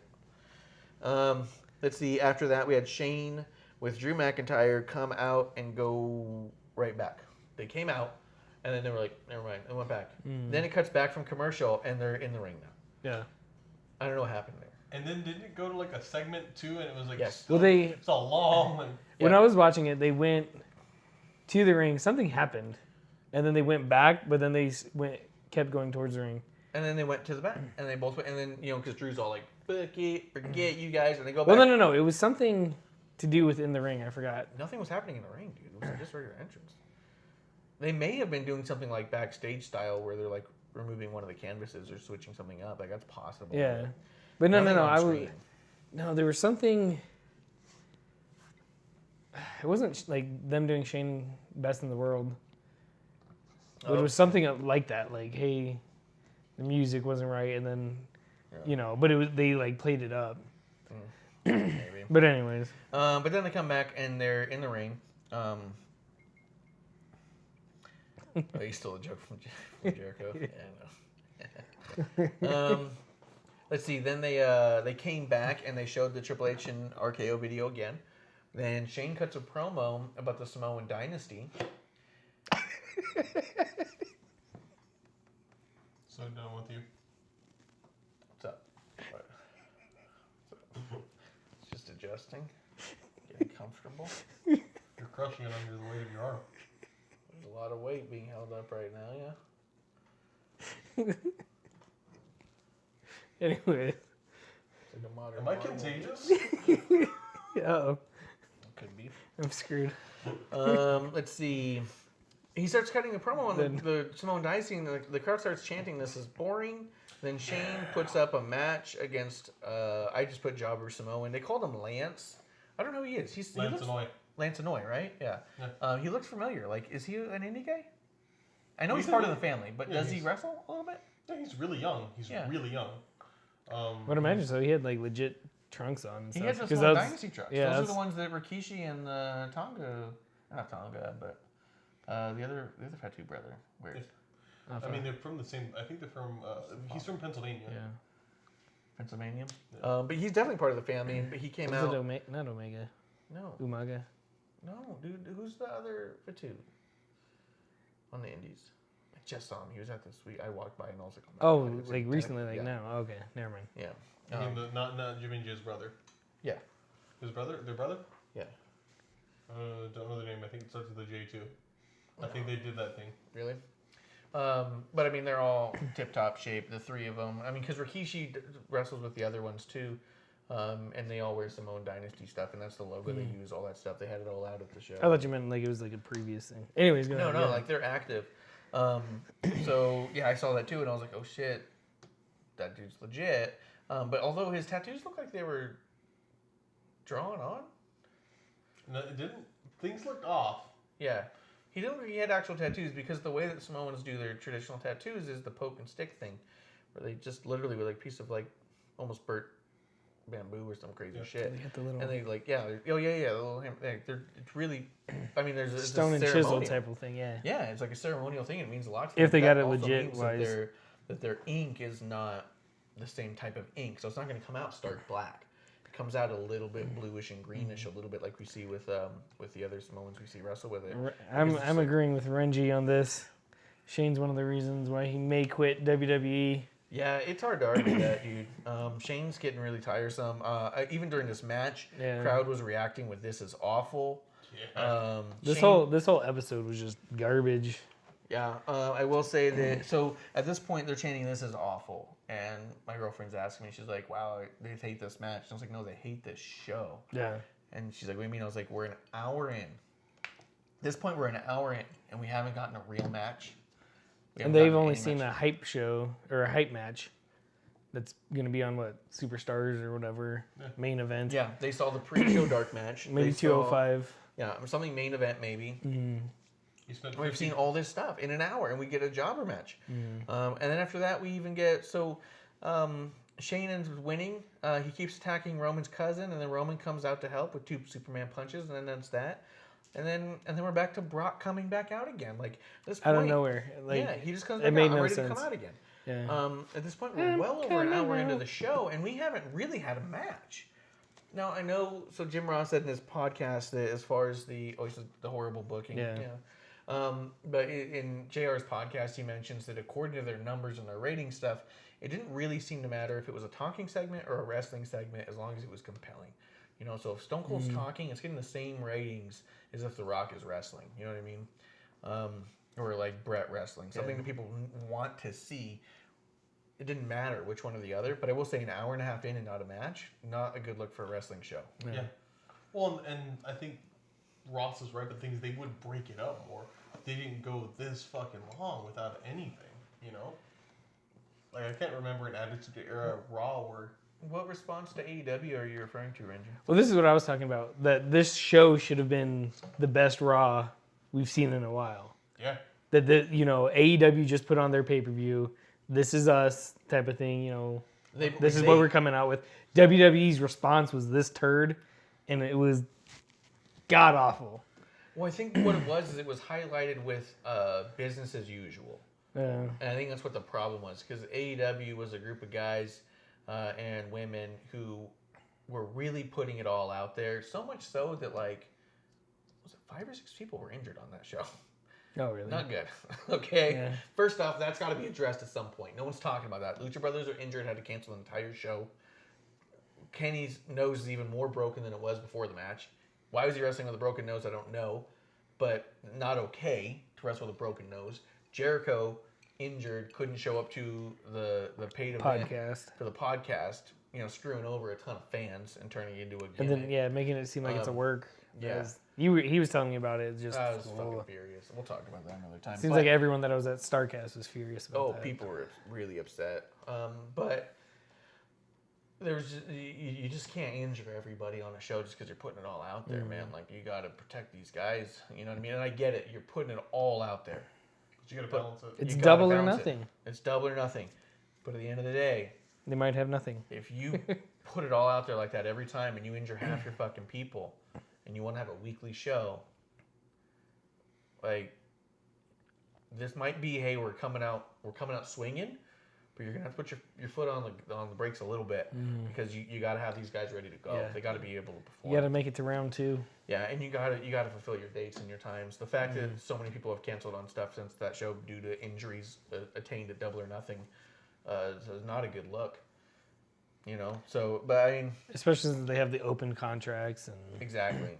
Yeah, because there then isn't people times- aren't gonna want, the other companies aren't gonna want that. They're gonna say no, you're strictly with us or strictly with them. Yeah, and this is exactly why those exclusive contracts exist because you got injured working for someone else, Making can show somebody on our else show. money. Yeah, Now we're screwed. And there was a show the Lucha Brothers were booked on that was centered around them. The entire show was canceled once they announced they were injured and couldn't go. They had to refund everybody. If I was a booker and that happened, God, I'd be so mad. You know what I mean? I would be. I'd be really upset. I hope it's TP Poker? What's it? Hello and good evening, TP Polka. TP Polka.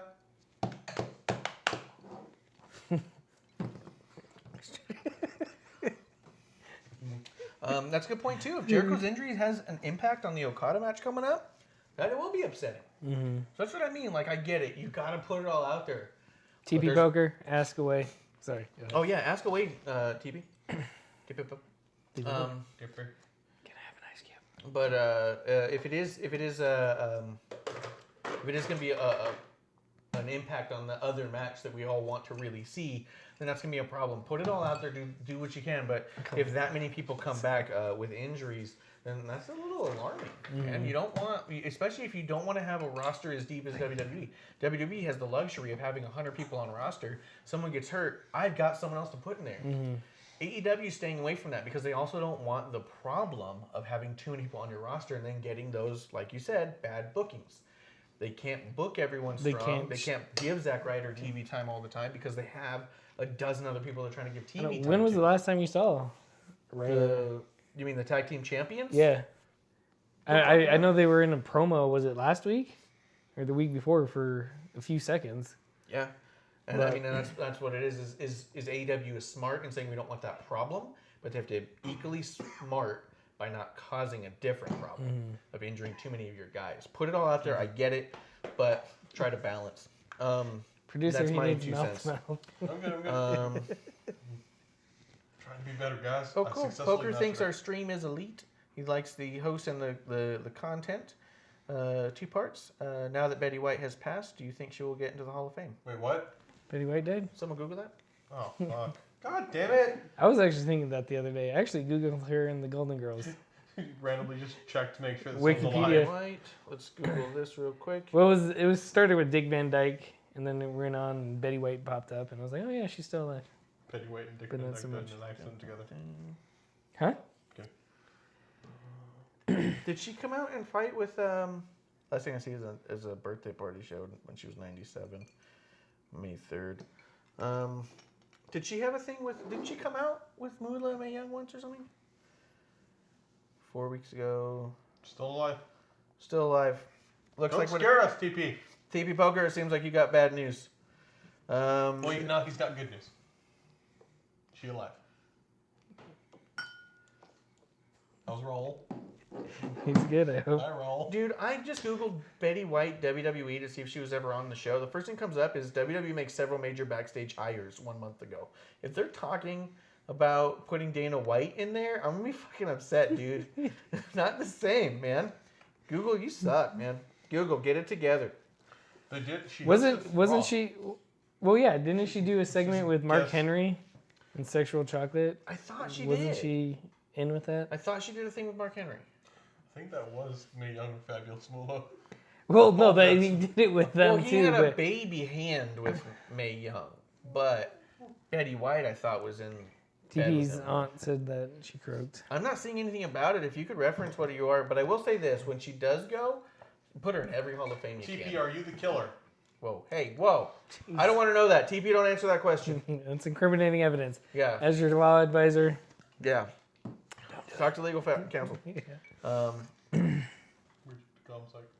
Yeah, when was the last time we saw Viking Raiders? We haven't seen the Viking Raiders in quite some time, and they... Asuka and Kairi Sane. They're the Kabuki Warriors. They're not the Viking No, Raiders. he's also bringing them up. Not. That's what he was doing? Yeah, he wasn't calling them the Viking Raiders.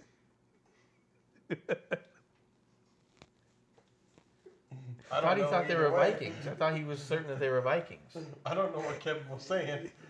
I'm confused. I think I know how you feel when I'm here. Wait a second. I was sticking up for you. Good. I agree with TP Poker and everything he's just said. It's a scary time to... Aunt Linda, you better be watching this. Yeah. Actually, tell Aunt Linda to follow. Have Aunt Linda follow. Give us a follow. Turn off notifications. TP is mad at Aunt Linda.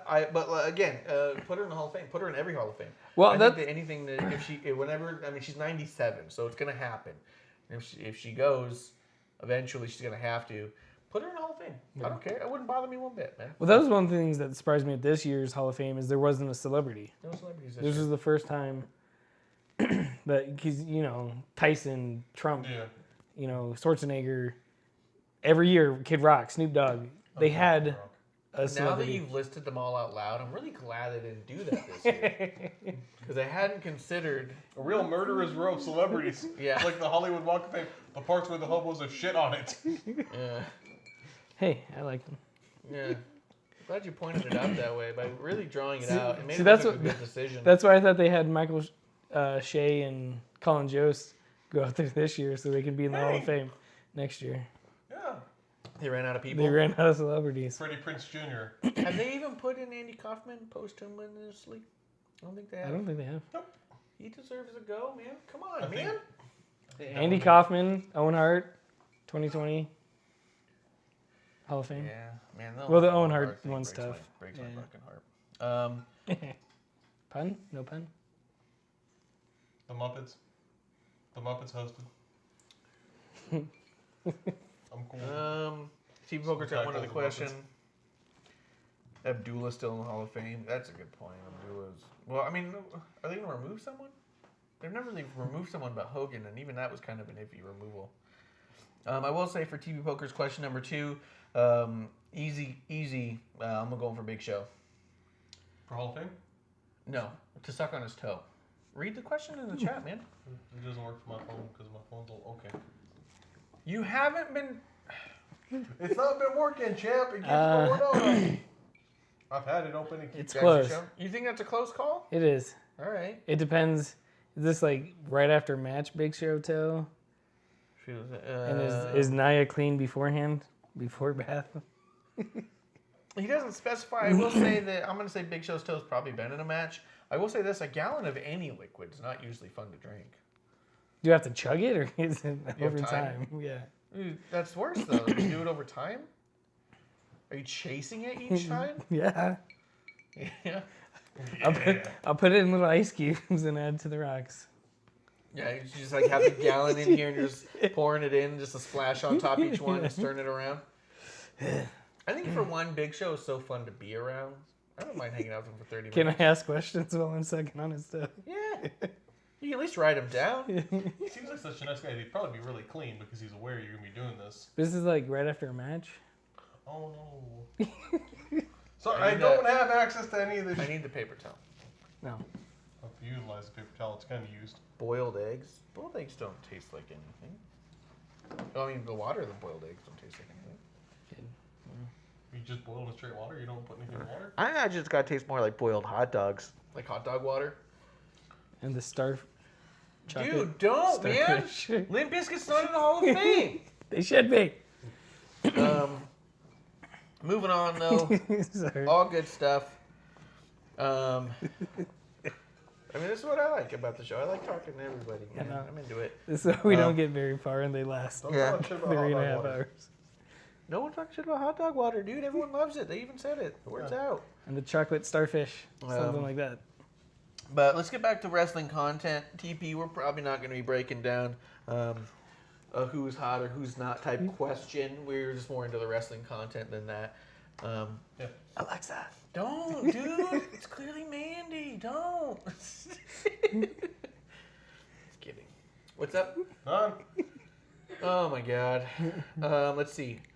All right, so we got the 2 Superman punches, and then Brock comes out. So then Brock comes out. Seth demands that Brock cash in. Do it. Cash in. Give me one up. Give it on. Give one up. Now give me one up. Give one up. We'll talk a little bit about that here in a minute too, as we get to that match. Let's see. Paul ends up reading the contract out loud because Brock's getting all like hyped up. I love this. He reads it out loud, and then as he starts to say that he has till May 2020. May 21st of 2020, Brock puts the mic down. He goes, "What was that part?" He's like, "I have a year to cash in." Reads it. Yeah. But Hits Heyman's all Heyman. like, "Yeah, a year." Smacks You Heyman a didn't couple know? times. Yeah, he's like, "You didn't know?" And he's all like, "No." That long? He's like, "A year." He's like, starts smacking him with a contract. The way that they're talking outside of mic shot range, but inside of mic shot range. So good. Oh my god, I was laughing so hard. See, and I missed that part live. I asked you if you heard it, but they blurred out like a whole sentence or two of Brock, Yeah. and I don't know what he said. I don't think anything that he said was No, makes sense to blur out. So nothing in my mind is going, "Oh, Well, it I must think have been this." I think he cussed, and I think they blurred that out. I wonder if he said, I'll wait a fucking year then. I think Yeah. is what he said. Because he was like, he goes, "I got a fucking year," I think is what he Yeah, said. probably something like that. But I didn't hear it. I wasn't able to watch this one live. That or something about Hitler, but Actually, you could probably answer this question for me. I thought I knew what 50-50 booking was, but the way people are using it online now, maybe I don't know. Are they talking about just basically if you win one, the other person's got to win one? it's like Okay. I even knew that. Well, that's what I thought, but then I've been hearing people saying, like, we're not going to do any 50-50 booking. yeah, but we're people not gonna... online are really stupid. They're dumber than me. Ooh, Sometimes. that's hard. Yeah, that's really fucking scary. And Clump's not a person online. Yeah. He can't figure it out. He can't figure it out. I put the cable into the cable in my house and nothing happened. What? Yeah. I'm trying to do a voice. Dude, this wasn't going to be a drinking show till we heard Clump was going to be on it. I want you guys all to know that. As long as we're on this topic, there's no way you're listening to this and not drinking with him being the way that he is. So let us know what you're drinking. Let us know what's in your cup. Yeah. Except for Stackhouse, I know he tends to work. Keep up the good work, Stackhouse. You're the dude. TP, what are you drinking? Renji? Excuse me. Oh man, TP, please don't tell me you're drinking that bathwater. Yeah. Unless it's got gin in it. He had 2 beers earlier, TP. All right, Yeah. good. What kind of beers?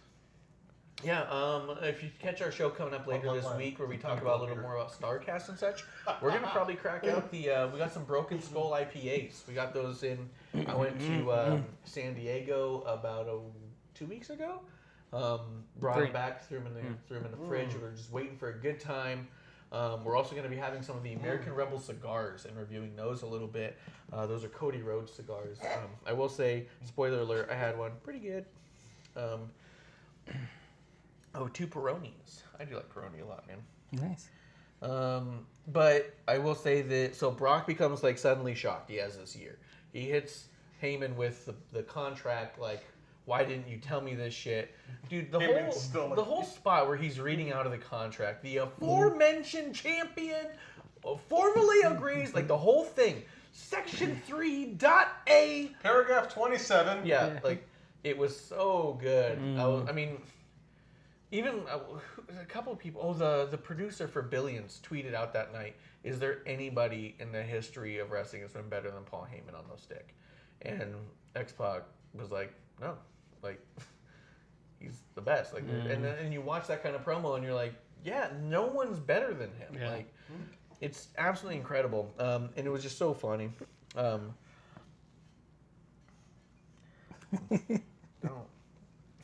Don't laugh at that shit. Yeah, but you should watch Mickey James' music video. Support the troops. Let's see. It was amazing back and forth between Brock and Paul. And I like that it was just outside of the mic, but yeah, It's still outside of the there. mic. Yeah, really good. That was the kind of stuff that made me, just really entertained. It shed light on Brock. It gave Brock dimension. Yeah, And it he gave- hasn't had dimension yeah. in a long time. Gave him some character, and I liked it. It's sad because if you had asked me, a month ago, if the highlight of this Raw was going to be Brock's character, I'd have been like, no. That'd be the dumbest Yeah. thing to say. Yeah, exactly. Yeah, there's like, no no. fucking way. First of all, I would say, wait a second, he's back? He's still here? Yeah, no, he's no. Second of all, it's like, all right, cool. He's got dimension. He's showing personality. Then I think about his weird high voice and be like, that's Yeah. not gonna work. And I'm like, oh yeah, no, it really works. It really works. Yeah. And the thing is it's leading into what I completely alluded to on the show after Money in the Bank when you were so pissed he lost it or won it, and then I said, but if they have a Brock Lesnar terrorize the company for a year, that could be amazing. If he's full time, great. Have him. He can work, and when he wants to work, he's great. Yeah, but I think that Money in the Bank, he can be more part-time and still function. Where in the same vein, being a champion, women's champion, you can't be a women's champion and never show up. So for me, the Money in the Bank contract is the best thing for his character with the contract he has. If you're going to show up 8-9 times in a year, then show up with a big impact. Yeah. And that's exactly what's going to happen. Is there's going to be a match. We probably won't see him for a couple weeks. There's going to be a match at, what is the next one? Battleground outside of the Saudi show. Stomping Ground, whatever. Another one sponsored by Dr. fucking Schultz. Yeah. No, Gold Bomb. No, it's foot powder. It's something foot related. Dude, it's all been Gold Bomb. Gold bombs. Yeah. All week long. Do they have that sound effect? Yeah, dude, have you ever puffed a good puff up in your shorts, dude? No, I haven't. Have you ever worked in a kitchen? Yeah, that stuff's good for the craw. Gold Bomb, we're looking for sponsorships. For the what mullet? The crotch mullet. The crotch mullet. For the yeah. crotch mullet. Short on top, long on the bottom, and a big ol' You know? Anyways, so Ask Michael Cole. Brock, we're not going to see him for a few weeks. Cole's balls. And you're going to hear his music. And then it's going to be like, oh shit, is this it? No, it's not. Is it? And is it's it we're going to have that back and forth for, a Yeah. while. I think so too. Shit, you could even have Heyman just come up by himself, and I would be cool with that. It's just, Well, they did that on Smackdown, right? With Kofi? Heyman came out by himself. Oh, yeah, that's Yeah. what he just said. Oh, I thought you said Brock coming out by himself. no, Heyman. I did say Heyman. I don't know, man. Your head looks so fucking. You're gonna talk about my head with you with your mustache. Renji misses Ronda. TV Poker. Tony Storm's on NXT UK pretty regularly, but she just went on a tour in Japan. She did some pretty cool shit out there. Whose hair is glorious? I think I'm the only one here who has hair. Just kidding. Glorious. Is it your facial hair? Yeah, it's my mustache. She likes it. Yeah, thanks. Thanks, Renji.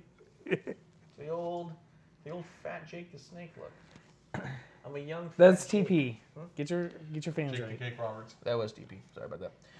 Renji says he misses Ronda, and I understand. Okay. I understand the idea of that, like missing Ronda. She did a lot for the women's division. And she brought an intensity there. And watching her get better every week was actually really exciting to watch. It was upsetting to watch her do it with a championship, but it did lead into a really nice rivalry. That's what got me, and I think a lot of people, is that Yeah. they lost it for her while she trained Yeah. to be the champion. And then it got stale. Yeah. And towards the end, it got stale. From pretty much, what was it, TLC to WrestleMania, it was stale. No one liked it. Like, Yeah. move on. She felt like Mrs. Lesnar. I agree. Oh, man. So, after we get that spot where Brock goes in the back, and we potentially have to look forward to a year of Brock Lesnar terrorizing any champion. I can even imagine the championship changing hands, and then Brock just coming out and staring at him from the top of the ring. Mm-hmm. Or the ramp. Well, that's what I mean. Like, Yeah. I don't think he's going play to it out. cash in until probably not Mania, but it may be a while. Might be. I can see him getting 2 belts. No, I don't Brock, want him to. Brock 2 belts? I mean, Brocky 2 belts? Well, No. Brocky 2 belts. Do you need rocks? I do. Give me Levi's. In my hand. I want it in my hand. I don't want you fucking around with this. I've seen what you do. Clump. You're going to pass it down. I was put it in my hand So, and bend it over. after Got that- hair on it now. We do it, yeah. The same heel Ronda we got during the last couple months. Yeah, I would like Ronda. I'm excited for Ronda's return. I think this is it. I think that her impregnation vacation was a fucking work. Come on, Travis. I think Travis just can kidding. Yeah. impregnate her anytime, and I think she can give birth with no notice. I don't think she needs a full 9 months. I feel like they're both too strong to go through the Fire same that shit. kid out After- like Just 3 days. fire it up. After I he feel worked that dude at the Hall of Fame. Dude, I met Davey Boy Smith Jr. this week, and I wanted to talk to him about that a little bit, but we were interrupted by a famous fan. Or not interrupted, but I interrupted him because I just watched him, and I'll tell you guys about that later when we have some Stokes. But yeah, the heel Ronda at the end is so great, and I don't think she's going to sit out for long. I don't believe she'll be out for a year. I just don't. There's no information in there. I don't pretend to have backstage information. You almost made me choke on my whiskey. Don't ruin that. What? Nothing. God. Hey. But I agree. The heel Ronda was the best Ronda, and I think we're going to see her sooner than later. That's just my hunch. SummerSlam. We're not the type to pretend we have inside information. We don't. Hold on. We don't know anything. This just in. SummerSlam. SummerSlam. It's coming in SummerSlam. I don't know. So after that, we ended up getting a 24/7 spot. So they were doing more of the running around and stuff. Then we have AJ cut a promo about an injury to his back. I heard my back pop. Which then he's promptly attacked. So I'm like, It's gonna okay. make his back worse. Yeah, so I feel like taking those kinds of bumps are probably not. With a woman's right from Baron Corbin. Or Kez. Who's Kez? What? Who's Kez? Kez from the Cigars? That's Kaz.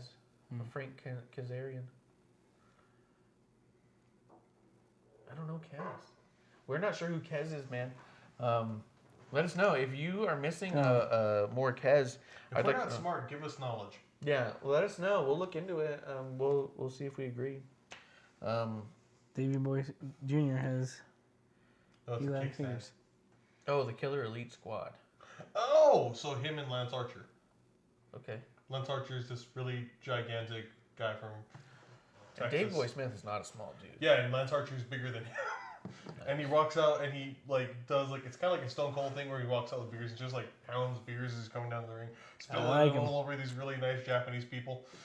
Really? Yeah, That sounds cool. I it's like him. pretty tight. Yeah. Send me one of those matches. Yeah. I like him. And then they're all part of Suzuki Gun, which is my favorite stable. Yeah. Yeah. This little dictator, scary 50-year-old man who beats the shit out of everyone. Nice. That's the way that goes every time. Oh no, but more so shit. He doesn't look intimidating, but he's so fucking intimidating. Yeah, that's how all the dictators in China and Korea. Like Mr. Fuji. And Mr. Fuji. Who was also a dictator in China and Korea. Yeah. That guy did it all, man. Mao, Mr. Fuji. Let's see. others. After that, we got. So this promo leading into AJ having injuries, why he couldn't be in the Fatal 4-Way elimination Jay. match. What? AJ. That's, yeah. You said AG. AG. AG. I call him that. It's like AJY. AG. Me and him, we go back, dude. Go ahead. Me and Sorry. AG. You don't talk to AG that way, dude? He asked me to. He's like, nothing so formal, man. Call me AG. This is our worst, best show ever. Go ahead. I don't want to say yeah. Legit, I think I blacked out laughing at once. I was like, You just blacked out. I was like, I'm back here. So AJ's cutting this promo. It's believed that he's cutting this because he's not going to Jeddah, nor is KO, nor is Sammy, nor is Aleister Black. I believe Oh, my back hurts. I'm Yeah. not Aleister Black is just promos. he's just promos, and we'll get to that too because I'd put a mention about that. But he's actually been told he can't go to Jeddah either. I don't know if they were going to book him anyways. Yeah. You know what I mean? Well, there's You no can't K go in wrong. Jeddah. Was he going to say Jeddah? Yes. Yeah. Saudi Yeah, Arabia. it's not, Yeah, it's not a really Arabia. heavy. Jeddah just adds it at the end, like, the fuck was that? Yeah, It's it's a the thing. puff of dirt. It's what I do. It is a dusty place. But supposedly they're not going to he's another guy easily top 10. Would you agree with that? Suzuki, would he be in your top 10? Oh yeah, Suzuki would be my top 10. He'd be in your top 10? He would be my number 1 because he's. Oh shit, Renji! Yeah. Oh, Suzuki would be my number I 1. told you you'd like Clump. Wild card.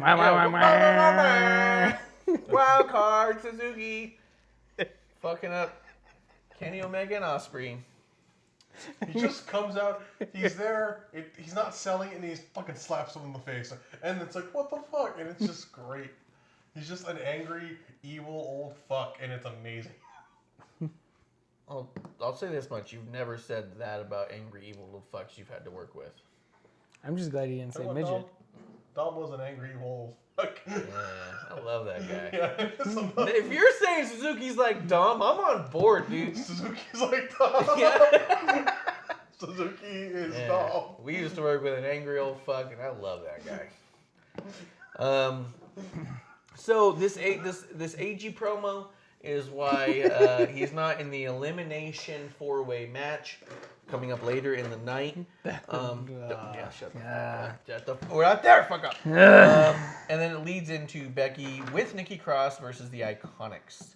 Nikki looks great and smooth in the ring. Which is good. I like that. Yeah, she looked great. Billie Kay is terrible. Yep. Peyton Royce is stepping her game up. Peyton Royce I've is noticed coming her. You know, it sucks just like Ronda that she's the champion and getting seeming to better. learn. I'll tell you this much: for a pair of tag team, or for a tag team, 2 wrestlers to be in the industry 11 for years, almost 10. like for over a decade. I thought it was Yeah. like 15 or 16. Yeah. And for you to now start looking decent, and one half is not. It's really hard for me to be happy that you're a champion. Yeah. You know what I mean? Like, I I got choked up and teared up when Sasha and Bailey got it, and they were a tag team for a year. They just happened to be really good friends for more than that. And even then, you're talking, 6 years maybe between the two of them together? You have the Iconics who have the best backstory of any tag team in the whole company. Women's tag team, maybe not some of the other ones. But you have them together, and you can't make me support them because of their performance in the ring. Like, that's where I'm waiting for Peyton to turn. And Renji comes up with another And yes, Suzuki. he does. He beat Shamrock twice in MMA. He actually founded his own an MMA promotion in Japan. Well, then that's a work. No. That's clearly a work, dude. He's If I found my promotion, I'd beat the shit out of Ken Shamrock too, dude. Well, yeah, but no, but it's the other thing is he's been told they've had people who like wrestle with him and doing that work. He's fantastic. He's I will say this: I saw Ken that's- Shamrock this weekend as well. He was really nice and super jacked. That dude looks like he should win the 24/7 title. Oh, I actually sure. did tell Sean Waltman that he should win go for the 24/7 title, and he's like, "That one I could do." He Well, goes, they "None said of the other Legends ones." coming back. Yeah. They said Legends coming back, so Here's what I want. I want a spot with Kevin Nash, Scott Hall, Sean Waltman, and Bischoff. But I want the 24/7 title to walk into a room where you see just the 3, the NWO, X-Pac, Waltman, or X-Pac, Nash, and Hall. They all, I want X-Pac to super kick whoever it is or some shit, take the belt. I want Scott Hall to jackknife or do some sort of thing to Waltman and take it. Kevin Nash say that's not cool and take it from Hall. And I want Bischoff to walk into the camera and be like, "You guys are all idiots. Who booked this shit?" And then walk out. yeah. I think that would be great. Especially since the last time we saw Hall and Nash on WWE TV, they were doctors. they were giving somebody an enema. I forgot who. Yeah, it was. they did the whole all 5 fingers and you do the twist thing. You know what I mean? You know what I mean? Fist bump. Yeah, you gotta ease into it, and then you kind of a fist bump. Yeah. Yeah. Because my buddy says you can't fist anyone like this. You got to do it like this. Yeah, you go like It's this. like a duck. It's like a duck. Yeah, and then when you're in, you can do whatever you want. Then you can move around. You walk like an Egyptian. You gotta walk like an The Egyptian goal to is get. make him a Muppet, so you do things and then they move their Anyways. mouth. Yeah. But who is that against? Who are they? Anyone you want. That's No. Whoever's the 24/7 title. No, I'm saying. Oh, anyone who will let you if you have. No. We're all about consent on this show. This show's all about consent. No, I'm saying who was the last time. Who were they giving the enema to? Hall and Nash. It was at WrestleMania. They were in the doctor's room. Was it the Revival after they lost their match? No. That's too much Uzi hot. Totally different element. It was in Mania, right? Yeah, it was in Mania, right? It was somebody that got hurt. No, it was Michael Che. Oh yeah, it was Che and Joe's, yeah. Yeah, Che and Joe's got the old NWO fisting. The all too sweet. Big hands match. The 5 Suite. Yeah, that's it. Yeah.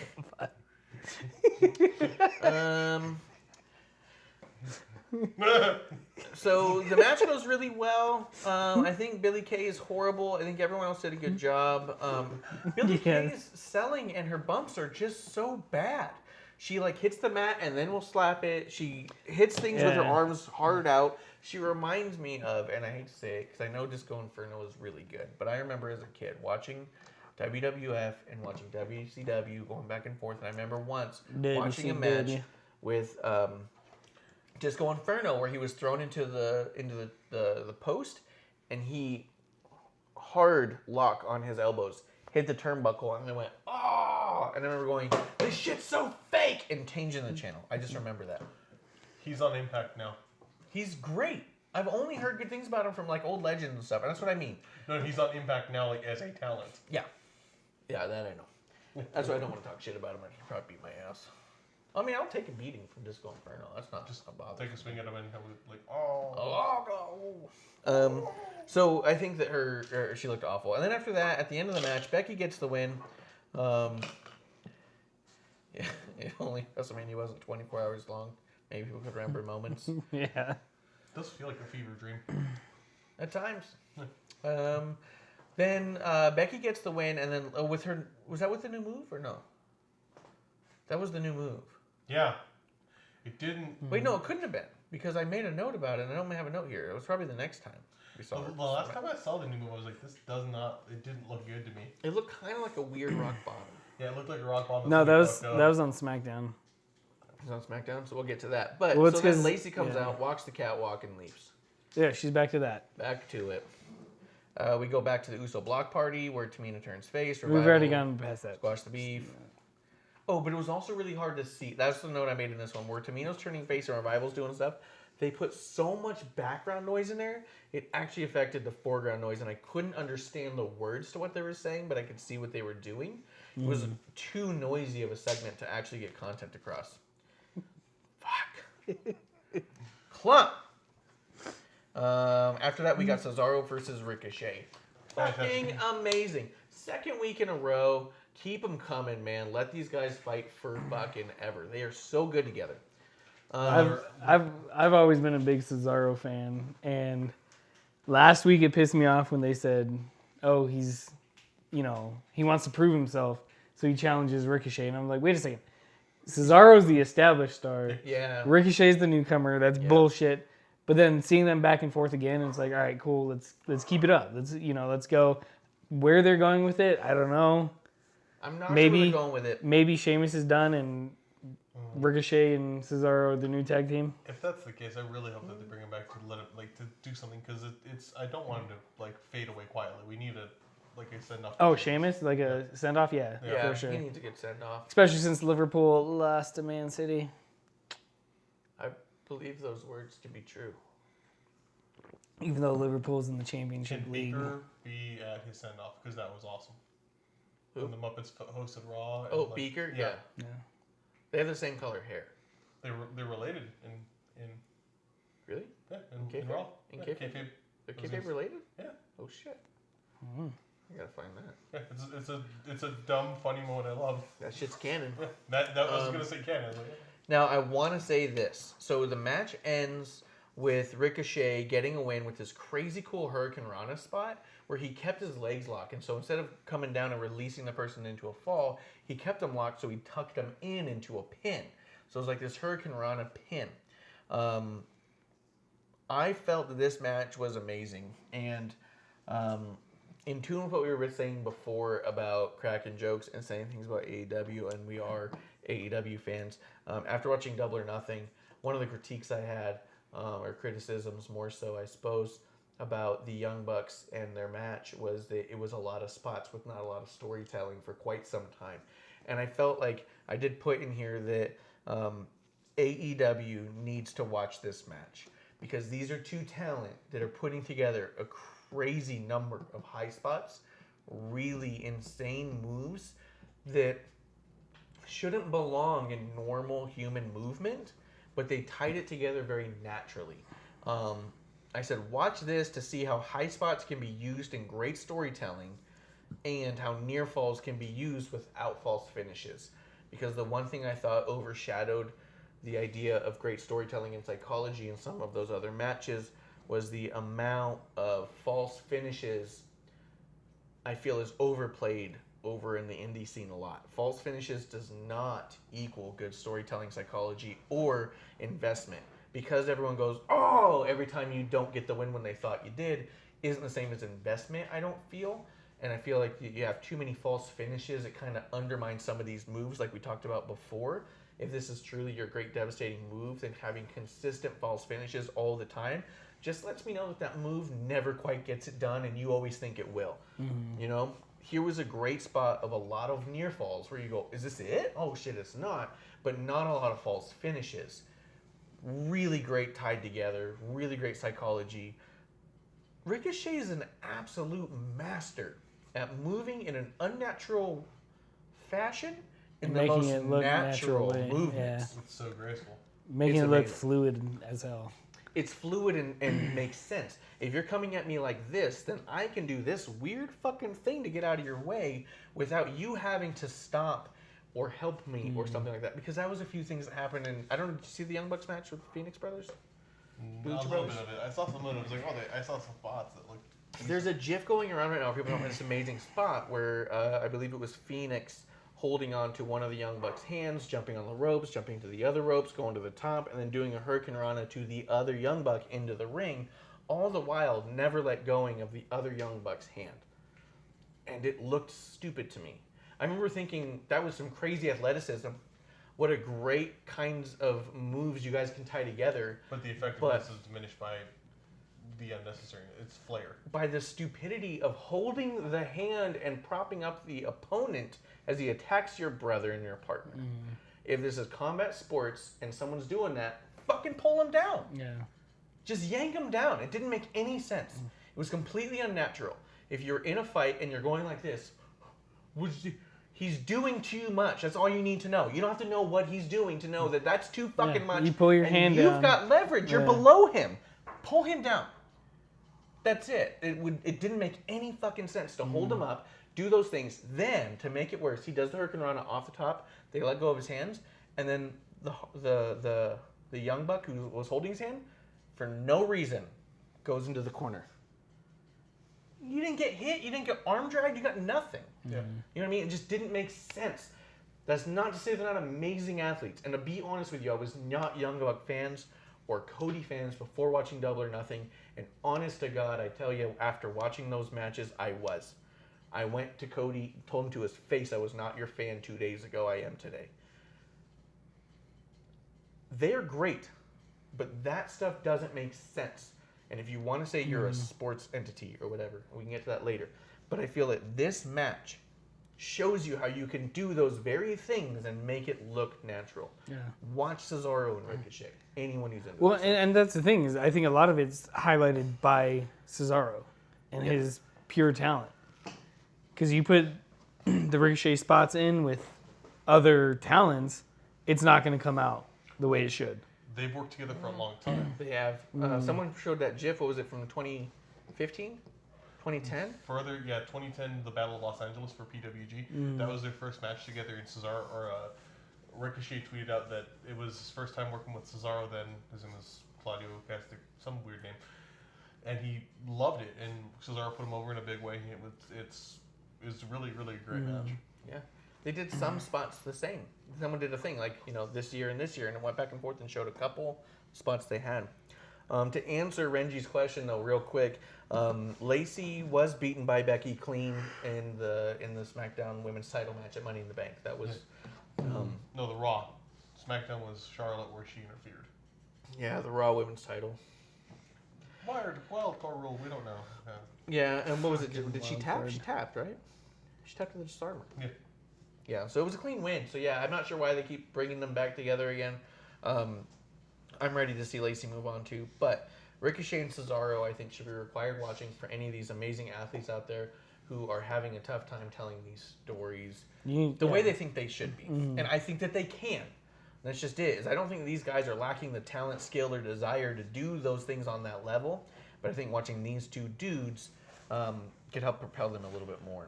And I agree with Renji here. The Young Buck matches against Roppongi 3K were really good. Were they? They're not just super kick parties. No, they're good. Their matches in New Japan, they were a lot less gimmicky. Yeah. Their matches on the Indies were spot vests. And silly, and that's fine. And there was a reason behind that, because they talked about that in one of their interviews too. I believe it was an interview with Jericho where when they need to put it all out there, they do, but to provide longevity with their careers, they don't always. And if they have an opportunity to take a match where it's a little bit lighter on their bodies, but it provides them 4 more years of work, then they're going to do that. And that's not just, I don't think they're done. It's just, it's there's not a lot of matches I've seen of theirs that made me think, yes, I'm a fan of them. And this night, it did that, even though at the end of the day, if I were to give the match a number of stars versus the other matches, I would say it was probably one of the weaker matches as far as like in-ring psychology went. But it was an incredible showing of physical talent by 4 amazing wrestlers. And so I'll check out Rong Pong. Getting a lot of things I need to watch now. Fuck, man. Renji's giving me all this damn homework. Oh, another one too. Young Bucks versus the Golden Lovers. I believe that. That one's, yeah. I can And believe it shows an amazing save by Kota Ibushi where he basically saved. It was one of the Jackson's lives. They're going to do a superplex off where it's Cody and they do it and they misjudge it and they tip forward. And he like quickly puts his foot and just presses like really hard to add leverage. But it's such a fast move, you have to slow it down to see him do it right, and it gave him enough to push him back off, and it looked really clean. Yeah. So like in a fraction of a second, he goes, "They're not going to make this," and he does. Kota is another person that would be in that top 10. Kota Ibushi is. Wait, that was Kota Ibushi. Kota Ibushi, yeah. Honestly, so Kenny. Oh yeah, the young lovers, yeah. Did you see that Kenny talked about that? He cried. It was sweet. They asked why he didn't come, and he knew he would. Yeah, he was just devastated. Yeah. And Do you think they have a real relationship? Yeah, I do think so. I think it's something that's played and it's not super, because that's something that's still not really open in Japan. In Japanese culture, LGBT communities are kind of hidden. Yeah. But Kenny is openly bi. Yeah, that's what I thought. And they played into that a lot, but I think they also did it in a really good way where they didn't do it like as Rico or Chuck and Billy. It was like just kissing and over the top just weirdness. They were kind of like almost romantic. It was really sweet. So I do think so, and I hope so. If not, they're really, really good friends, and they're having a relationship. I mean, either way, then yeah. But yeah, there does seem to be quite a lot of love there, whether it be romantic or not. Golden love. Yeah. Golden love. Yes. But let's see. Stop it, Renji, and all this homework. I still gotta watch. Someone was telling me watching the Kenta Joe match would change my world. I still don't like Juice. What? My phone keeps freaking out. Oh. Right. I would think that'd be an awesome match, Renji. I just still can't. I don't connect with Juice Robinson. I just don't like him. Who's going up against Juice Robinson? Moxley's getting that with Juice Robinson. Okay. Should I watch more Juice? Are you kind of like iffy on him? I'm iffy on him. He's good, but the thing with him is I feel like he's when I stopped watching New Japan, he's starting to get better. So he's probably continuing to get better. But when I was watching it, he was really talented. But he was such a pure babyface. Yeah. They need to be. Producer says I need to smile more. What? I'm just kidding. Oh my god. We got a new producer, everyone. We're not scared. Who said that? I used to smile now. Who would be physically scared of a new producer? That's goofy. Oh, don't do that with the mustache. You're a sex offender again. Let's get through it because we're almost through this. Let's see. After that, Samoa But Joe then we got cuts a promo. SmackDown and. But SmackDown wasn't much. Good night, folks. We're done. It was shit night.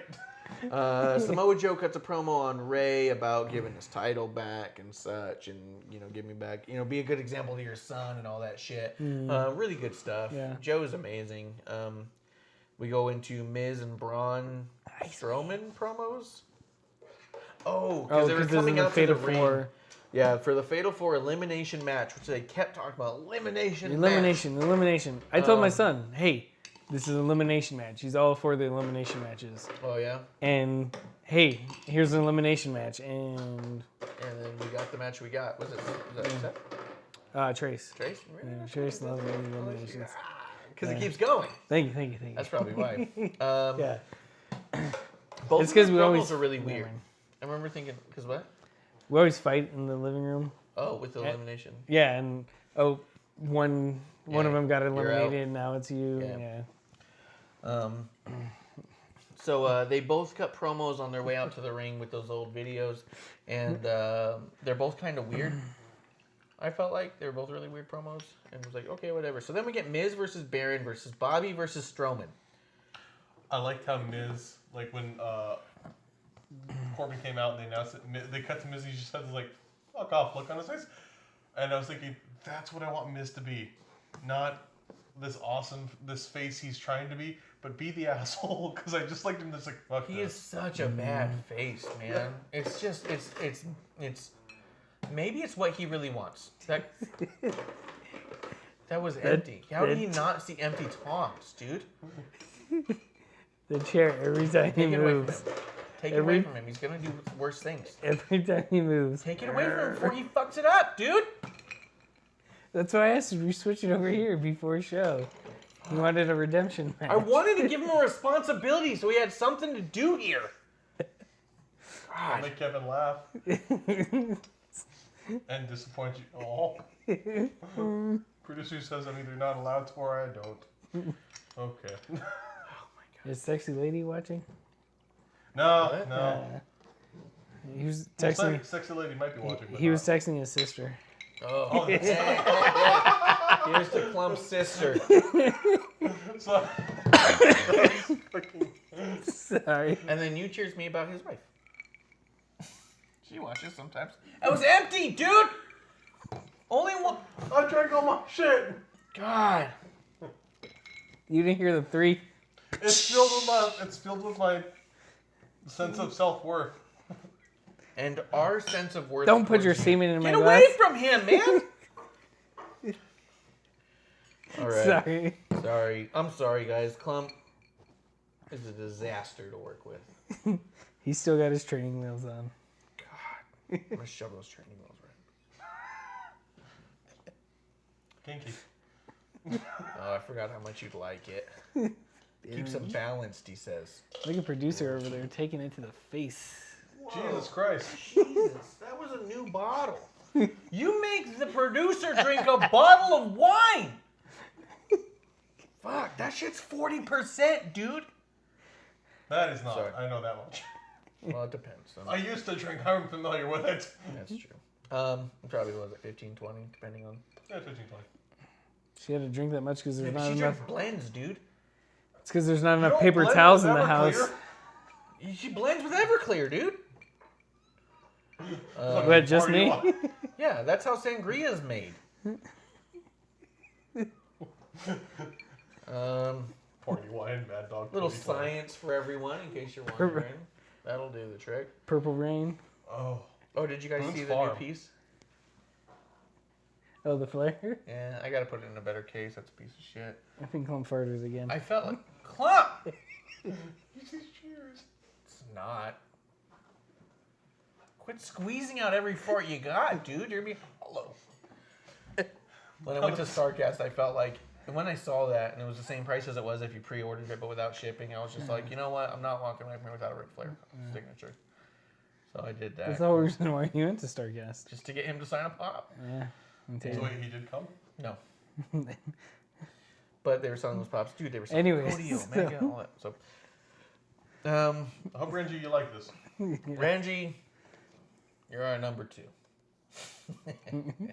You're more than shit. Dude, you can't beat Stackhouse. He's our number 1, dude. and not in a bad way. Not in a bad way, dude. Let's see. So you got Miz and... Never mind.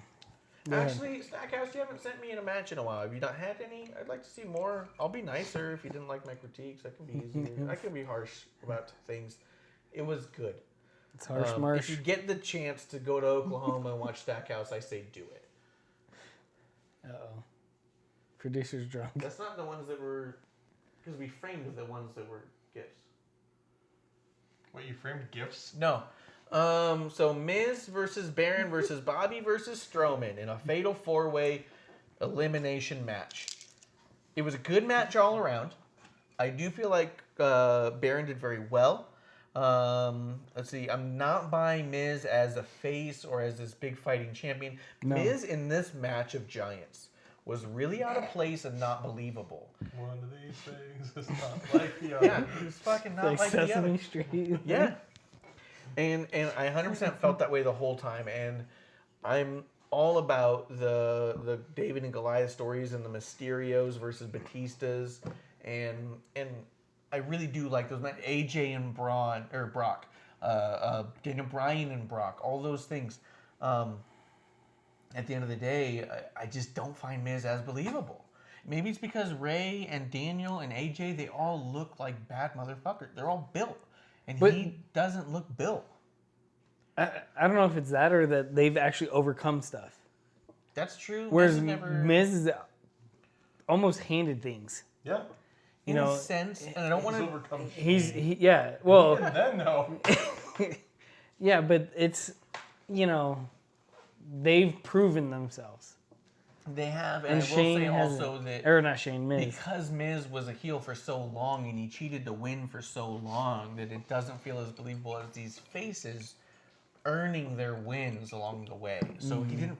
When he was coming up on top in these scenarios, it was hard for me to buy in. I don't know. Let's see. Not buying Miz as a face or championship material. I'm just not in this context. I Yeah. wasn't seeing him as a number one contender spot. I did in that other three-way he was If in, he turned so, into almost a modern day Flair, yeah, cheat to win, Eddie Guerrero, cool, do it. do it. I'm all for it. Let's go. The thing is he But doesn't have he's the look. he's now like, They've taken the look. yeah. Well, that's what I mean. Like if you're in a match against Braun Strowman, Bobby Lashley, and Baron Corbin, and you're looking like the Miz, you don't look like the Flair type. Like Yeah. or you don't look like you could do anything but be Flair. Yeah. You know what I mean? You Hit him don't in the have balls, the hit him. body to get away with. I'm gonna clothesline Bobby Lashley and knock him out. It Mm-hmm. doesn't fucking match. I don't have the body to do that either. I don't want people to think that I'm just shitting on the Miz and not shitting on myself. I couldn't do that. We I can't always look at- know how you shit on yourself. Dude, all my pants are dark. Yeah. He- Love you too, Stackhouse. He shits on the bed regularly. Well, that's Chell Saylor who said I'm watching. Oh, Chell hey, Saylor. Is that Cheers. his sister? Cheers to Clump's sister. Ah, woo! Is that your sister? No, it's on. No. No. Oh, never mind. Well, cheers, Cheers to to Chell Chell Saylor. Hi, pretty lady. I know what it is. Definitely his sister. After he No. said that. No, I'm kidding. We appreciate everyone who watching. Go ahead and give us a follow. When you hit the follow button, it's going to ask if you want notifications. Just say no, because you're doing this as a favor for Clump. He doesn't need you to watch every week. It's like drugs. Just say no. Just say no to notifications. It's like put Dare. the no in notification, but put the U in follow.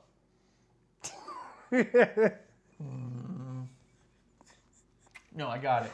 Put the no in notification, put the I in following. There you go. Oh, That suit. was better. Good job. Yeah. Oh, this is a shit show and a half. Dude, that was going to be the original name. Shit show and a half. You're the half, Clump. Imagine that with I'm your not a size. half. I'm more. No, you're the half. I'm You're more- This, the half. this is the shit show. Yeah. It's Dude. the shit show and the half wit. Yeah. All right. I have some wit. Yay. Are you Hodor? Hodor. I have some wit. That's fine. I'm cool. You're not gonna take. Is there like a Hodor with like lifting the toilet seat? I don't know. Did you see the one about Thor? No. He put his hammer on the toilet seat. Yeah. They're like, Thor's an asshole sometimes. That's pretty good. Sorry. Let's see. So then we end up with. Can we get a sponsor by Uber, by the way? Uber? Safe driving. Or Lyft. We prefer Lyft. Unless we get sponsored by Uber, we'll prefer Uber. Yeah. If we get a sponsorship. Yeah. After that, we get Lashley and Corbin double teaming Braun. And Heyo. Miz. The entire match, they're going back and forth. Yeah, I didn't mind that. It does take a shit show to review a shit show. So it takes one to know one, and that's how we know when they're shit. We know when Raw is shit because we ain't better. And the bottle proves it. Oh, hell yeah. So we get... Give me a hell yeah. Hell yeah! What the fuck? Dude! Have you heard you today? You made us do that. You think we wanted that? No. We have to work with you. Y'all work tomorrow. I do. As I will need to. I feel bad. Here's the thing. I'm going to the gym None tomorrow. of my coworkers watch this, but only one follows anyways. And if he did... Does that person have a lot of tattoos? That person shows up at person doesn't have 8:30. They should be there at 8. No, they'll be there at 3. Let's see. So Braun chases Miz. No, hold on. I gotta find my lines. Let's see. Braun and Miz. They're double teaming Braun and Miz the entire match. Braun ends up chasing Lashley out into the audience.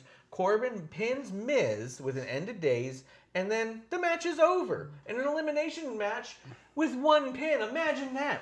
And then Because clearly they didn't come back. they just didn't come back. But I will say this is Michael Core and Corey Graves. Michael Corey. Michael Kors and Corey Graves? Yeah, and Corey Cole.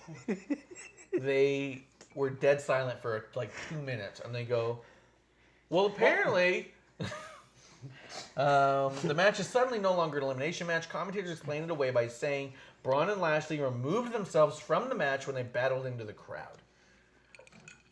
Now, I get this. There was speculation online, and there always is. It was initially they weren't sure how to get out of the match because they didn't want to eliminate all those people. You can't eliminate Braun. You can't make Braun and Lashley look weak before a Braun and Lashley match. You want Baron to look strong before his match. How do you make that all happen? Maybe don't book it as a fucking elimination match. That was the ticket. That was it. There's a way out. There's always a way out within the rules, and as a ref, I'm all about the rules and calling it down the middle. I get really upset Like when Like a fish. They give you. yeah, middle down the fish. Middle down the fish. We're going to take a break. You need to take a And break. then take a break. Yeah, you gotta piss a lot Yeah, out. so they That's explain away by Lashley. They remove themselves from the battle in the crowd. We're gonna take a quick couple of minutes. Kevlar's got to pee. Kevlar's got to pee, and then we're gonna talk about the Firefly Funhouse. So hang tight. We're just Shit, gonna we're have a not little even bit. through Raw. We're not even through Raw, but we're really close. Hey, you.